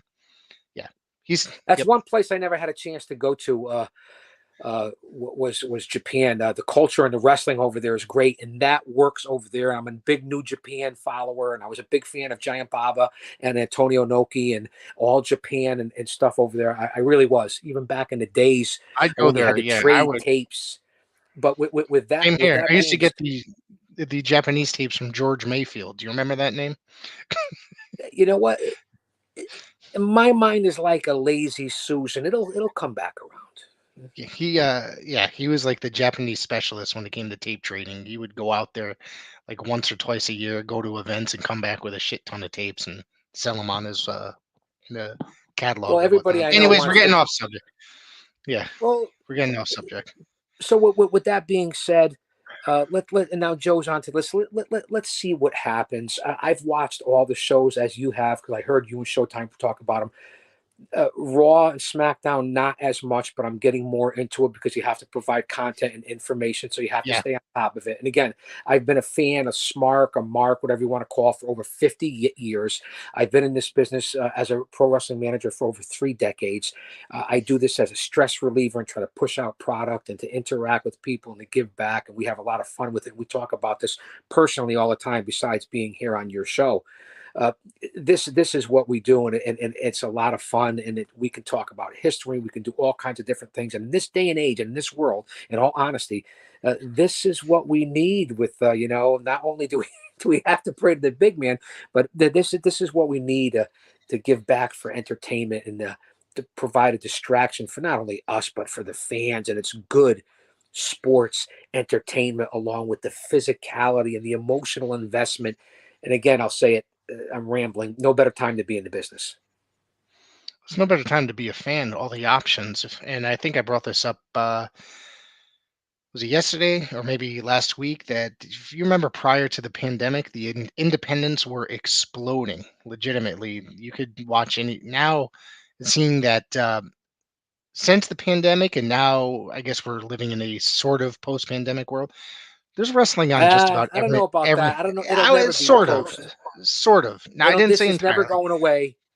Yeah, I don't Let's not get entirely into that. believe It's so another either. story for another time. It's another This podcast. isn't going away. It's one of those things where there's just, there's just so much wrestling now, and there was since the pandemic started. There's always been more and more online content. And it just seems to be more and more people producing more and more uh, content, and it's just freaking amazing to think about. There's so much wrestling out there today. You can literally watch wrestling anytime, any day. Well, let's seeing that we're bouncing all over the place here on the PWZ. Monday nights you have a 3-hour show in Raw. Tuesday nights you have NXT. Wednesday night, and now don't forget also on Monday and Tuesdays, if you go to YouTube, you have AEW Dark Elevation. You have The NWA is on. Yep. The NWA is on at 6:05. Is it, or is it 8:00 on Tuesdays? 2 o'clock on Tuesdays. It's on at 2:00. 6:00 on Tuesdays. What the hell am I saying? I'm sorry, I got confused. And you talk about me, a professor. This is what you get when you go live. I know. This is why you never know what's going to happen. Right. So you have the NWA. We have the NXT, the AEW shows we're talking about. WWE. Wednesday nights is Dynamite. Thursday nights is MLW and Impact. Am I correct? Yeah, but you also have but go ahead, keep going. New Japan is on Friday nights and SmackDown and Rampage. Yeah, and then not to mention, you got to think about anything that's streaming as well, such as anything on IWTV. They have multiple shows. Right. On say Tuesday. They have, I mean, I know they're a little bit low. I don't want to say lower, Rick, but Professor, if you will, you get what I'm saying. GCW, Mickey Biggs, GCW is putting on multiple shows every weekend. But listen, let me tell you something about. I'm glad Mickey's still here. I appreciate you being here, Mickey. Let me just tell you something and butt in here. Be a Budinsky. Remember that word, Budinsky? GCW is great quality talent, but they are, and this is just my opinion. I'm telling you that the organizations that I believe are a cut above storyline wise, booking wise, exposure wise, talent wise, and I'm going to say WWE, AEW, Impact, MLW, the NWA, depending on what TK does with Ring of Honor, we'll throw in NXT, New Japan. You throw in those, I already said NWA and Impact, and you throw in those top half dozen to 8 organizations, in my opinion, this is just me, combining my old school style with my new school thoughts and being able to adapt to all this, although I'm not happy about it. I don't want to be Jim Cornette. Those are the top groups. You tell me. I listen to Cornette all the time. I don't agree with his politics because he's an asshole. Well, I'm just telling it like it is. I'm not going to bring up. I don't bring up politics here, but politics. We don't bring up politics. Minimal politics, minimal religion, and we keep it at sports entertainment. You tell me.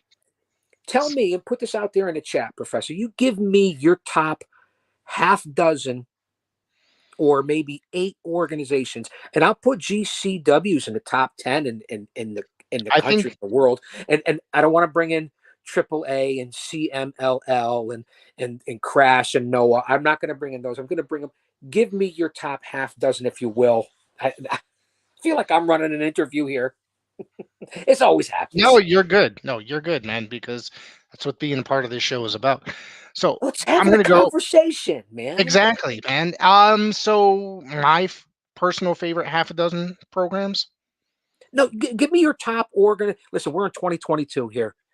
Yeah. A homeboy, home piece, home divot, home jacket, home slice, if you will. Give me your top promotions right now. My top promotions, as far as, all right, hold on. Before I get into that, are you talking about a professional level? Time. It's your show. Professional level, monetary level, or just my personal favorites?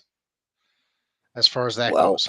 You can give me, like I did, those are my personal favorites, and what I think you can go by monetary. You can bring in all of the above. I'll give you a multiple choice. You can go by your personal favorites and combine it with exposure, combine it with talent, as I said, combine it with who they are currently, what their booking is. Yeah, you tell me. I'm going to go presently right now. I'd have to say my number one, and this is only just because they're producing a viable alternative. They have an amazing roster. They're not always something to agree with, as you'll hear me say anytime they do anything bad, just like the other guys. I'm going to have to go with AEW. They're, Okay. they put a Well, viable hey, alternative. listen, hey kid, I'm with you right now. I'm with you. They are doing something a little bit fresh. They're doing something a little bit different. I have a feeling they're doing a little bit too much. That's going to end up turning around and bite them in the ass if they don't get if he doesn't stop complaining about bots and such. So, so, so there's there's that. I really appreciate the NWA. I really do. I've been a lifelong NWA fan from the Crockett era, the Territory era, to now. It's The just tough Corgan to era. always find. It's almost like you Yes. have to get a poster board and put up, on a calendar on what nights, which different organization is out there in those top half dozen, 8. If And I if you're can't like tell you you, who that, consumes, right? yeah, I mean, It's let me tough to tell you find. honestly. Listen, I'm a big fan of NWA, but it's not about what I thought. Tell me to be No, but quiet. I mean, I followed through the independent era as well in the '90s and I earlier worked for them. 2000s. Yeah, absolutely. As well did my NWA spotlight partner Mickey Biggs at times. Yes, Mickey Um, did. and I'd have to go for the NWA, and then honestly, geez, I'd have to go. GCW's got to be up there. They're putting on consistently good shows. They bring in some decent talent. I do question some of the stories that they do or some of this, but They have. I I can't feel say like, that they're listen, putting on fun shows. and I'm interrupting because we're getting feedback. We're bantering. We're having a conversation. So before anyone Yep. steps on me, let them talk. You're cutting them off. This is called bantering. This is called debating. Tell me what. Listen, GCW is a great alternative product, and I told you they're in Yeah. my top. They're in my top 8 or 10. A lot of people would come at me at the internet marks, the trolls, if you will. I don't really care about that. Tell me why they're your number 3, and I want to hear what you like about their. Listen, I I'm feel gonna tell you. GCW Okay. has an agenda. I feel they have an agenda just by They some of might the. not have they don't have a weekly television series. That's one thing. So every show they put on is an event. Okay. There's a variety on each show. Now I'm not necessarily a deathmatch guy, but they always build a huge matchup around something to that effect. You know what I mean? Like it might not always happen every show, but they just have a variety. I mean, look who happened. Just a month ago, 2 months ago, Jeff Jarrett wrestled Effie. Okay, now X Pac's going to be involved in a match with Joey Janela. They have a variety. The Well, Briscoes I were saw the there. Briscoes on there. Listen, when they came to Yeah, the Hammerstein Ballroom, so I'll yeah. agree with you. When they came to the Hammerstein Ballroom, they were in New York. I watched that pay-per-view event, and there was a lot of good talent. There's no two ways about it. And some of the guys you're talking about, but me personally, the owner, when he comes out, and people could say this about Tony Khan as well. They could say this about Vince McMahon. You could say it about Court Bauer. You could say it about Scott D'Amore. You could say it about Billy Corgan. They feel like I feel like they have an agenda, and it's not just a professional wrestling agenda. It's more like a social agenda, and people accuse AEW of that. When you start getting into quotas and trying to please everybody, and maybe I'm sounding like Jim Cornette right now, and you're pushing certain things, I don't necessarily agree with that. And I get, if you don't like it, change the channel. I get that. I get the ECW, XPW era, the Attitude era. But when you're really pushing certain things and it's sports entertainment, maybe I should lighten up a little bit. When you have an agenda and you push it out there, and I hear some of the things and see some of the things, it doesn't wash with a guy like me. GCW is Right. great, but Like I said, it's just they put on a good I asked variety, you. and no, they put on a good variety. Some they bring back some guys that I grew up with or guys that I grew up watching. I guess I shouldn't say guys that I grew up with because a lot of those guys are old and dead, but guys that I watched in the 90s, I should say, or 2000s. And then they just bring in, they just bring in a lot of guys. Tian Couponer has a question here. Would you compare GCW to ECW back in the day? I'd have to say yes in a way. I do compare that to that. It's a little bit different at times though. Sometimes GCW goes a little bit more extreme with the more so the death matches and such. Guys like Nick Gage and things like that. Sometimes a little too crazy for my taste. Well, let me say this. Let me say this. The boys here. Let me say this. GCW, good product. Okay. Yeah. But they can't carry ECW's fucking jock strap. No. That's almost an insult. Listen, I get it. You'll say, "Oh, Chaos, you made your debut in '91. You tried your training back in the '80s." Listen, I'm old school. I get it, and I appreciate everything in this current 2022 climate. You know that, and I consume it all. And GCW couldn't carry ECW's jock. No, I think they have Storylines. yeah. I don't know how long they'll be around. I think that they put on good shows. Sometimes they do what was it during WrestleMania weekend? They put on something like 10 shows. They had the collective.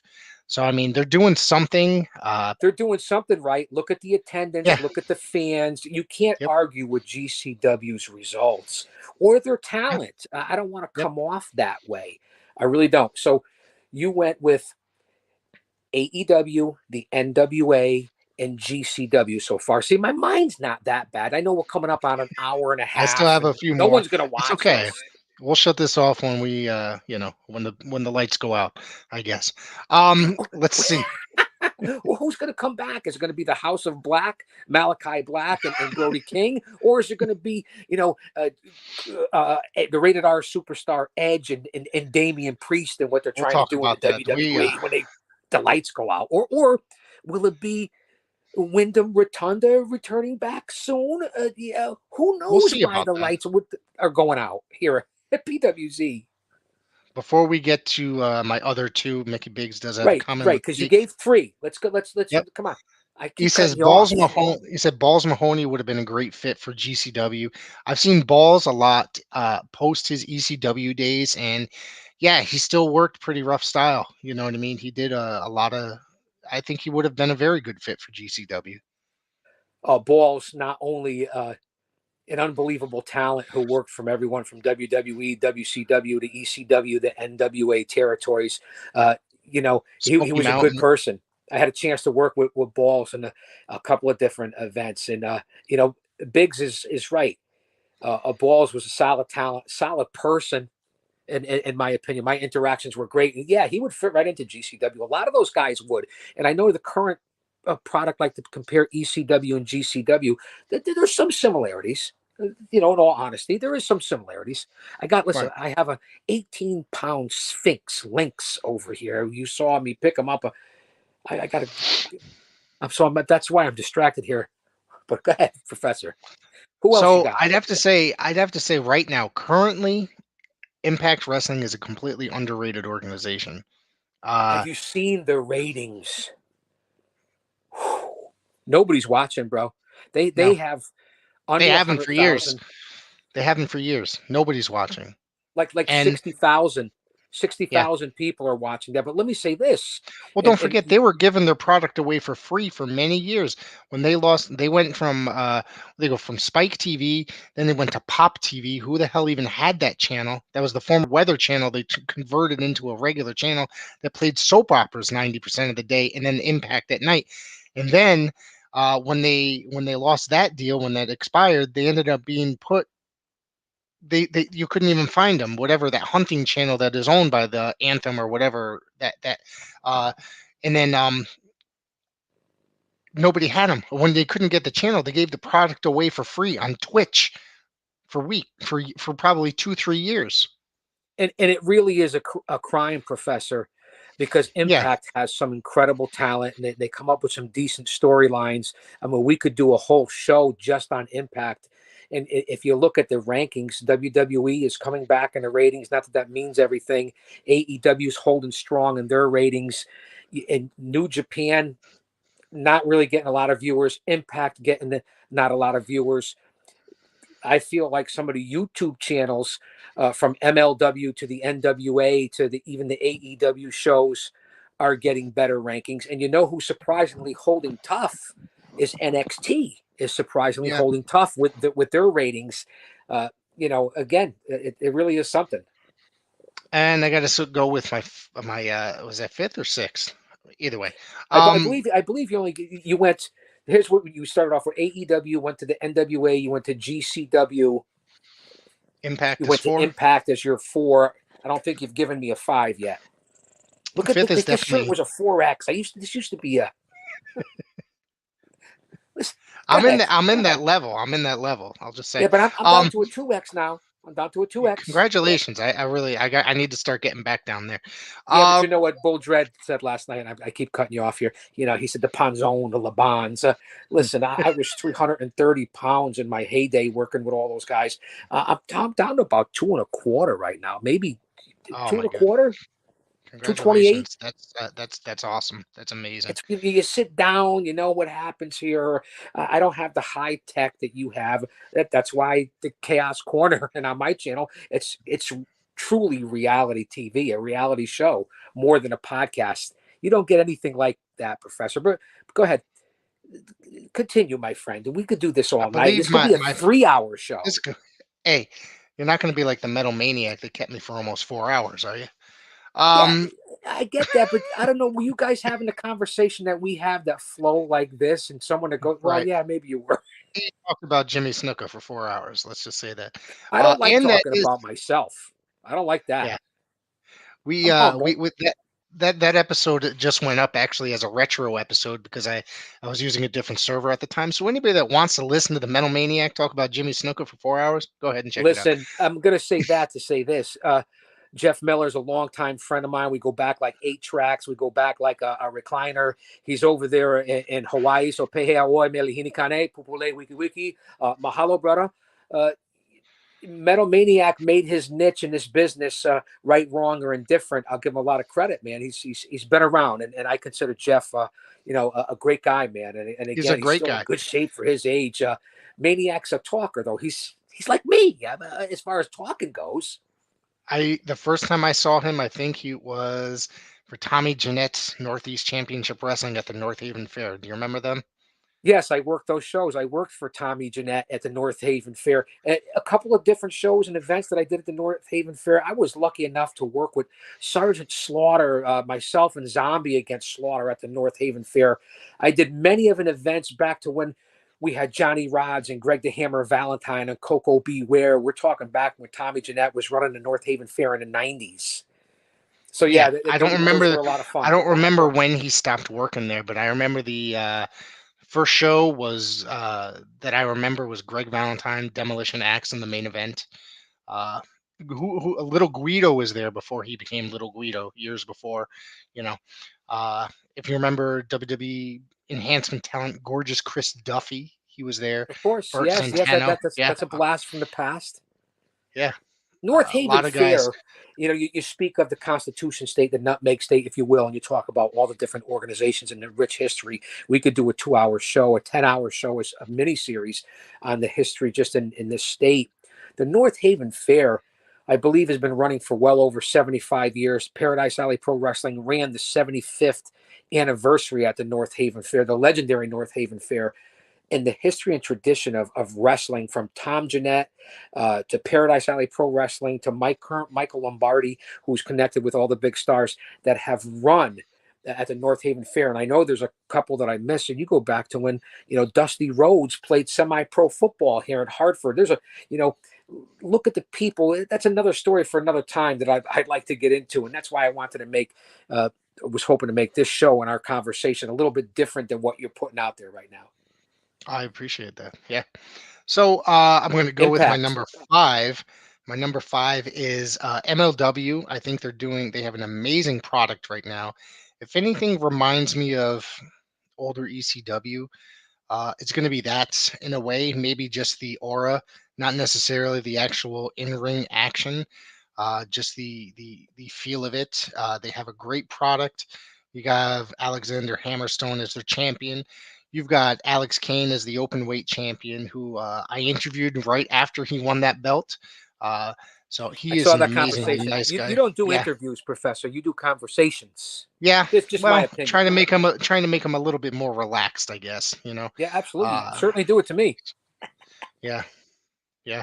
So I'm trying to think that MLW is definitely up there for me. It's one of my favorite promotions that's on TV right now. And then, Well, I let's mean, briefly look at the roster. I agree with that. So you started off with AEW.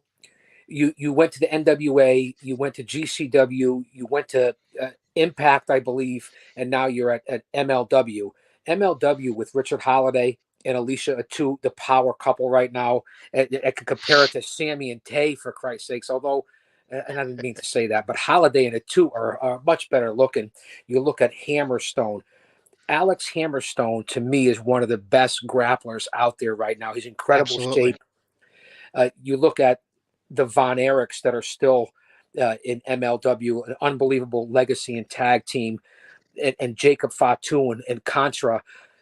MLW puts out an excellent, excellent product. Again, with a lot of these different groups, whether it be Impact and MLW and the NWA, it's on YouTube, and a lot of people, I love YouTube, and I'm on there to consume that. It's too bad that they're not getting on an easier platform for the regular fan to interact with instead of students, researchers, historians like you and I. As Right. someone who's been in the business as well, you understand what I'm saying? Yeah. Solid Yeah, man. organizations. You and I have I agreed think on everything thus far in yeah. these groups, with the exception of GCW.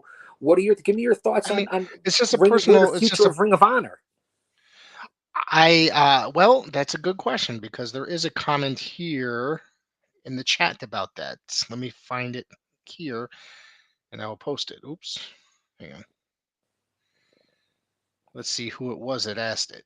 Let's see. Oh, again, I'm not responsible for my behavior on the PWZ tonight. Oh, yeah. The level of It's all right. I'm drunk half the time when I do the show. So, the uh, level let's, here is probably at about a 6, and we let's what see. happens. But I feel good though. I can't complain. I'm blessed, Professor. Somebody asked. I'm sorry if I missed it here. Somebody asked if it's what do I think about them doing a developmental. Yes, I think that it's going to be yes. For AEW, what do I think of it being in a thought for AEW?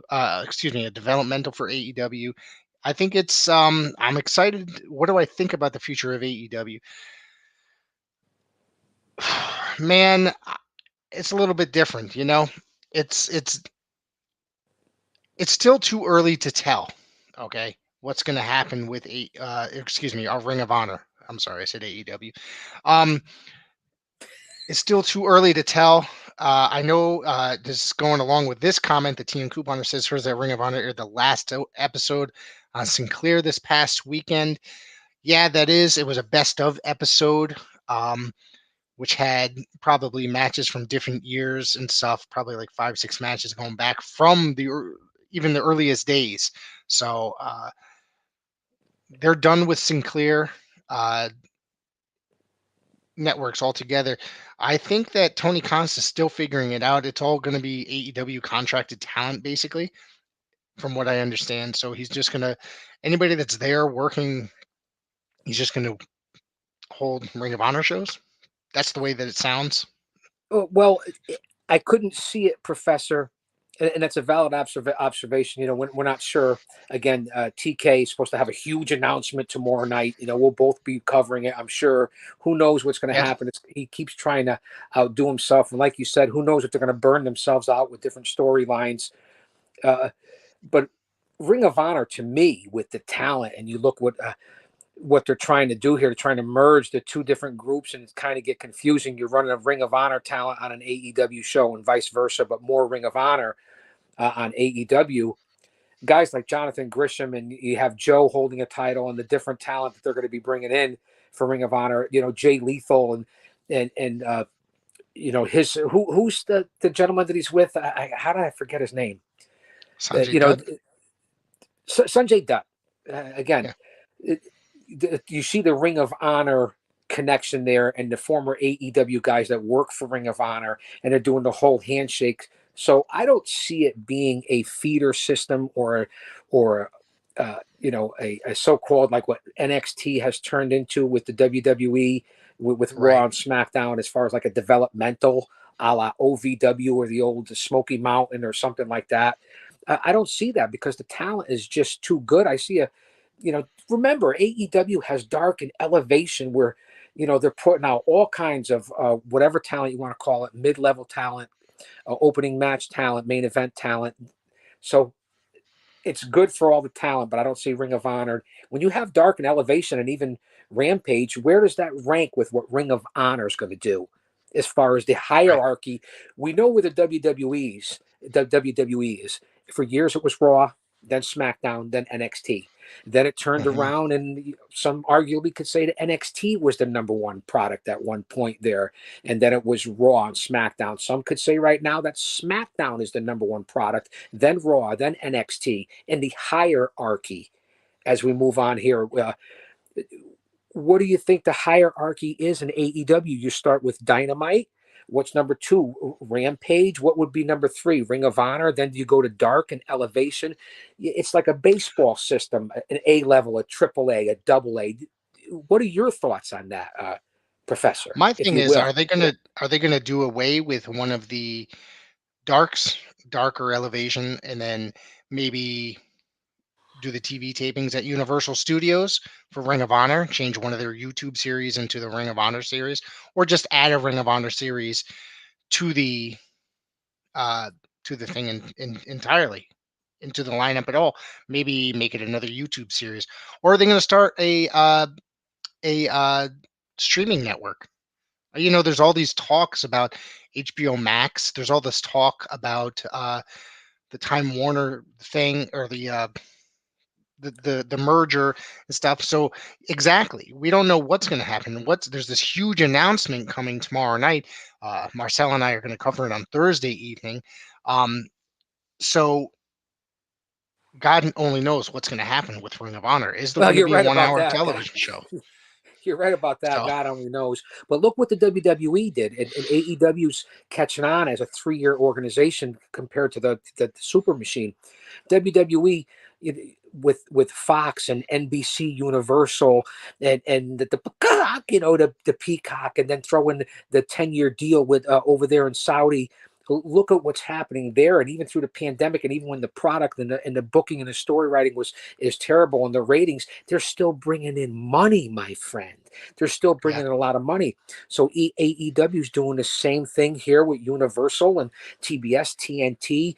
And you hear rumors of who's going to be taking over. Who knows what channels they're going to end up on and where they're going to start putting their content with AEW. That's why, to me, and then throwing Ring of Honor into the mix, look at all the other companies, the viable alternatives. And I'm talking about, in specific, the NWA, Impact, and MLW. Where are they going to lie in competing with WWE in their levels of sports entertainment, pro wrestling, what AEW has purchased and what they do on the YouTube series, and now with the Ring of Honor and all these big deals, because it's all about the money and exposure. And I've said that. What happens to those groups? And again, what is the hierarchy in AEW? It's a lot to be talking about. We can do a 10-hour podcast on that, Professor. TN Couponer says, could AEW or ROH be on TBS on Saturdays at 6:05 p.m.? Just like the old days, I used to live for those days at 6:05. I'd watch that and watch an Atlanta Braves game right after. So my That's a thing great is, question. it That's is. a great question, because you know why? We know TK is like us in a lot of ways. Although Yes, he's in the business as a booker, he's I a think he's. fan. So Yes, he's very connected with the history of pro wrestling. So to put it on 6:05, that was a great question. I think that would be something that would be going back to tradition that Tony and Khan might perceive. Again, you wonder about where they're going to put everybody in the hierarchy. That's what I'm interested in seeing moving forward, Professor. But yeah, nice engagement there I on the would chat. like to I would like to see something like that, but I'm like, at the same time, I'm sitting here like things are different. It's a different time period. Are people still home at 6 o'clock on Saturday evenings? I Well, mean, people of our age are. That they'd probably nail that demographic, correct? You know what I mean? If we're not going you're to a show. probably right. Maybe not so much with certain. It depends on how you live your lifestyle and the current situation of the world. I would like to see, believe it or not, a Saturday morning or a Sunday morning from one of these bigger companies and putting on an hour or an hour and a half show or whatever it is you want to do. I would like to see, and listen, I get it, where it's flooded, whether it be the podcast, the IWC, the wrestling in general and on TV. It can be flooded if you want to find it out between YouTube and what's the big networks. But I would like to see old school be back to a Saturday morning. We're talking old school, a Saturday night, 6:05. Put Yeah, on something I on a think Saturday morning, a Sunday morning, more 10 people o'clock, are apt to 10 watch o'clock, stuff probably Saturday mornings, like you said, 10 o'clock. Um, I know, 9, you know, 9:30, I 10 o'clock, man. I used to I love do that. sit there. Yeah, well, I used to wake up every morning, watch NWA Power Hour at 9 o'clock, and sit. Well, obviously before then, I didn't drink coffee back then, but you know, and then right Well, from the there at 10 o'clock. WWE even had an 11 o'clock show. Yeah, They well, had, then at whether it ten was, o'clock. Sorry, go ahead. I no, think no, they would go I'm sorry. Hey, from. listen, we could do this all night. Yeah, I think they went to Superstars of Wrestling at like 10 o'clock or something to that effect. Sometimes you'd be able to catch something else like All American Wrestling at like 11 on USA or something to that effect. See, I like that. As a younger wrestling fan back then, because you got to remember something through the whole. I enjoyed those Saturday morning and mid Absolutely. morning, and I think they're missing a boat on that. You got to remember something too as we're bouncing around here. We hopefully, we won't go extended like TK on AEW. You got to remember something. In the '90s, I'm a little older than you, Professor. I am the old man brand, the over 50 demo god. In the '90s, during the Attitude Era, where everyone was idolizing all these guys from Stone Cold and all that, I was already in the business, so it makes my perspective a little bit different. No better, just a little bit different. I was in my 30s. So I see things a little bit differently than people who were influenced that were in their late teens or their early 20s or middle 20s at that point when they were consuming the product, and to live through that. I saw it a little bit differently. And again, no better, just a different perspective because I can appreciate everyone's respective perspective. A lot of those Saturday and Sunday morning TV shows by WWF and WWE got either shortened or they became highlight shows with maybe one exclusive match. If you think about it, just you know, there was they turned basically Superstars was a highlight show entirely, then they turned it into basically Shotgun, which would have just a couple matches and then highlights from Monday Night Raw. You get what I'm saying here? So it didn't Yeah, have the I same wouldn't feel even mind a because Saturday night's main event every now and then. Put it out there. I mean, is it too much for the fans? Is it too much to consume? But again, I like that traditional. And I have to tell you, I really don't like the Sunday night events anymore, the pay-per-views. I I'm really too don't. old for that. I'm too Well, old it's for not that. that. I like the change. I like to listen. In wrestling nowadays, people are Saturday, holding live events on Wednesdays, Thursdays. It really doesn't matter. But Sundays, if you're going to do it, I'd like to see a mid-afternoon show on a Sunday, yeah. an early Sunday evening. I think because I work Monday mornings, I got to be up very early. I'm going back to the office in just a couple months. Sunday nights take a toll on me. You know what I mean? Day ending. Then I usually go live right after. So it does take a toll on me. I'm really, so I'm happy that things started getting moved to Saturdays. However, that means sometimes they end up an hour later. They don't end until midnight. Which I've experienced with some WWE and AEW shows recently. So sometimes it does make it rough. But I don't Well, mind the afternoon shows. I don't mind at all, man. I haven't seen an afternoon show in a long time. Mike Kanata, Mr. Trivia, thank you for tuning in. Have a great evening. Thank you. Mr. Trivia. You know what the bottom line is, Professor? Whether it's someone like Mr. Trivia or yourself or me or the different people that do this, even talking Tommy and that younger demographic, or even some of the older guys and Mikey Biggs, whatever. We're here out of passion, dedication, love of the game, and you can feel it come across, and we're relatable, and we just don't psycho babble, although we have a lot of fun, and we connected here for the first time in a while, and it's been a lot of fun. But this is what you get on these shows and your channels. It's dedication, it's passion, like none other, and this is what the business does and what it's all about. And there's no better time. And once you get in it, you get hooked into it, and you realize the emotional investment, the storytelling, the physicality. You realize that everyone can't do this, how it affects your family, being on the road or just covering it now in the IWC, if you will, as someone. It really is. People talk about scripted, and I hear people talk about this, and I gave it up in my teen years or in my 20s, or you grow out of it, or grown men, and it's reaches every generation.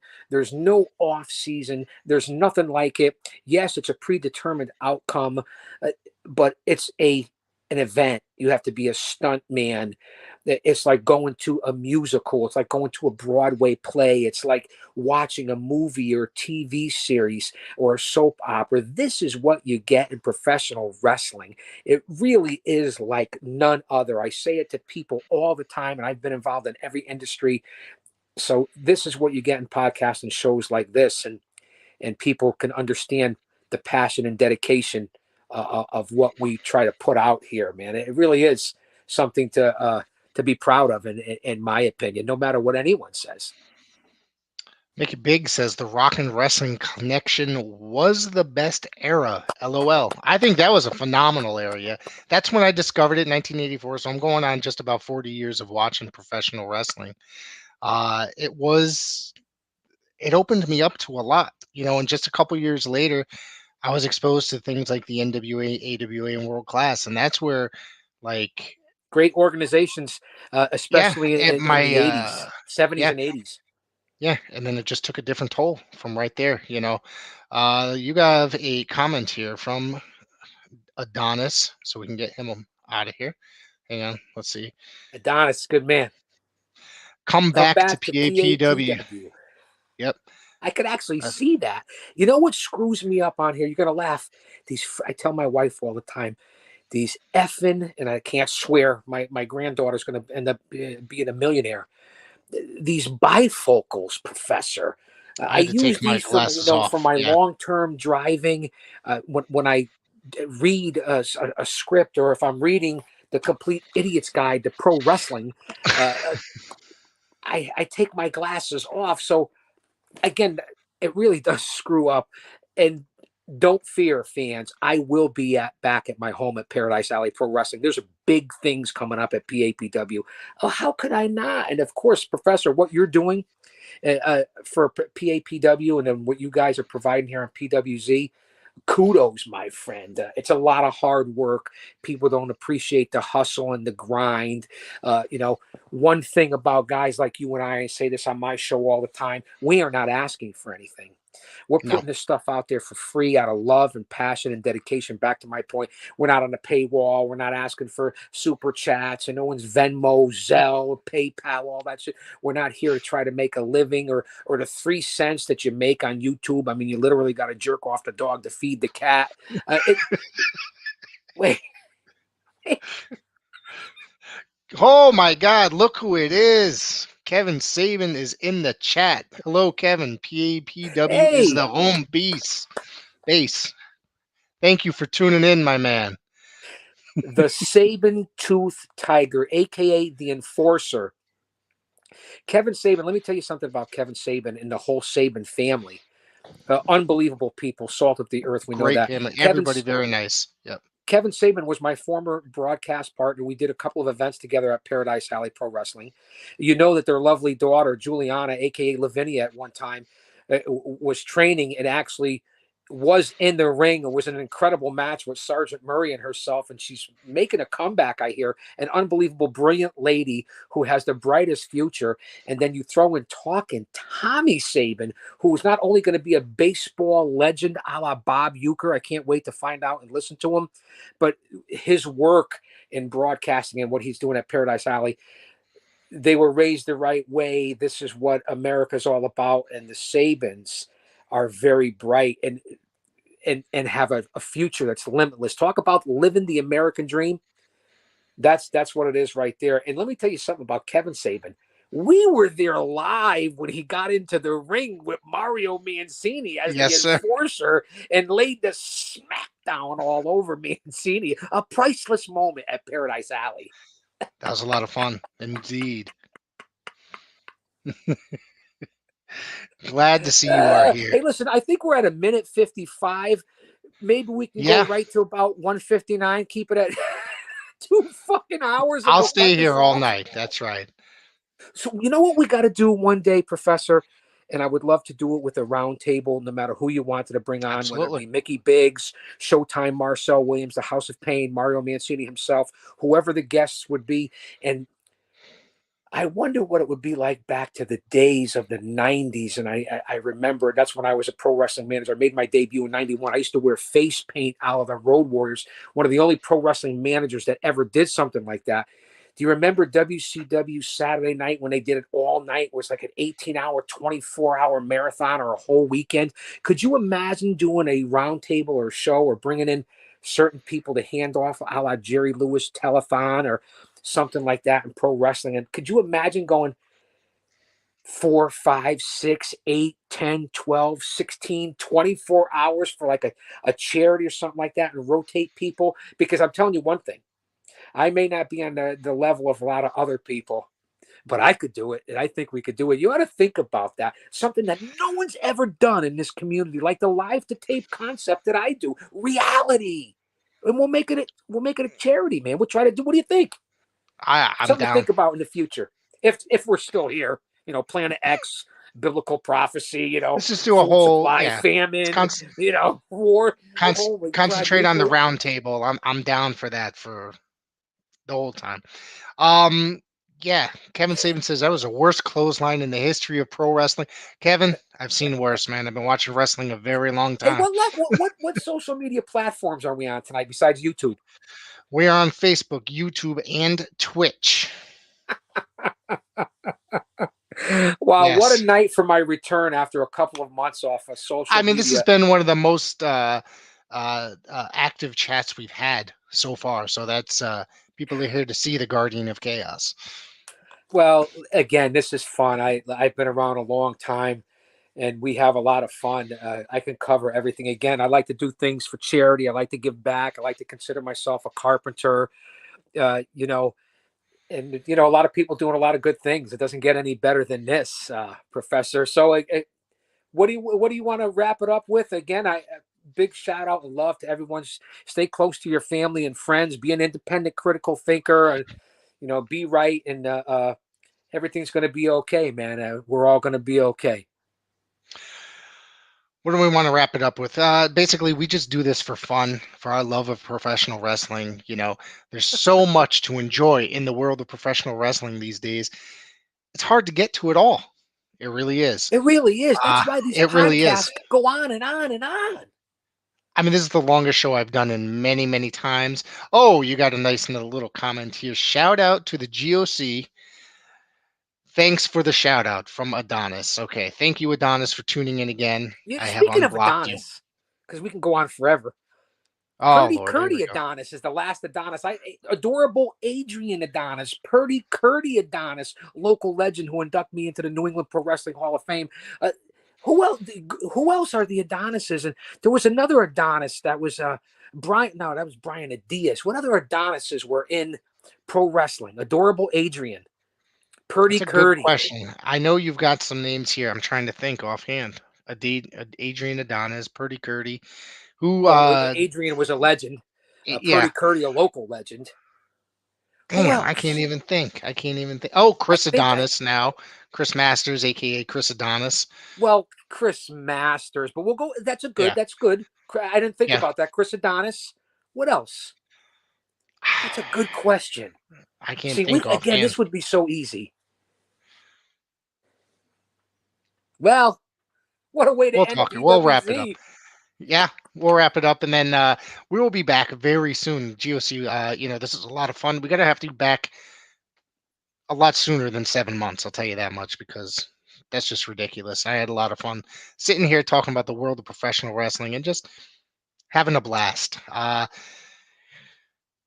Everybody tune in to Chaos Corner on YouTube, which is go like the what's the name of your YouTube page again? I just My had it saved. YouTube channel, again, I appreciate it. I'm humbled and blessed. My YouTube channel is Guardian of Chaos. If you just go to the YouTube and punch in the Guardian of Chaos, all my videos will come up. Of course, I'm on Twitter at Big Daddy GOC. I'm on Instagram, the Guardian of Chaos. I'm on Facebook at J Brony and Protigio Fidelis El Guardian. I'm also on Truth Social, Rumble, Gab, Getter.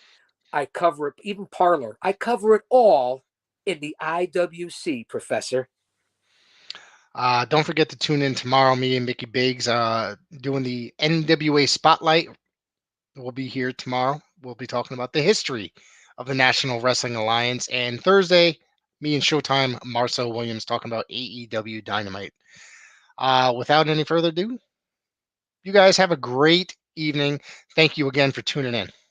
Stay solid, everybody.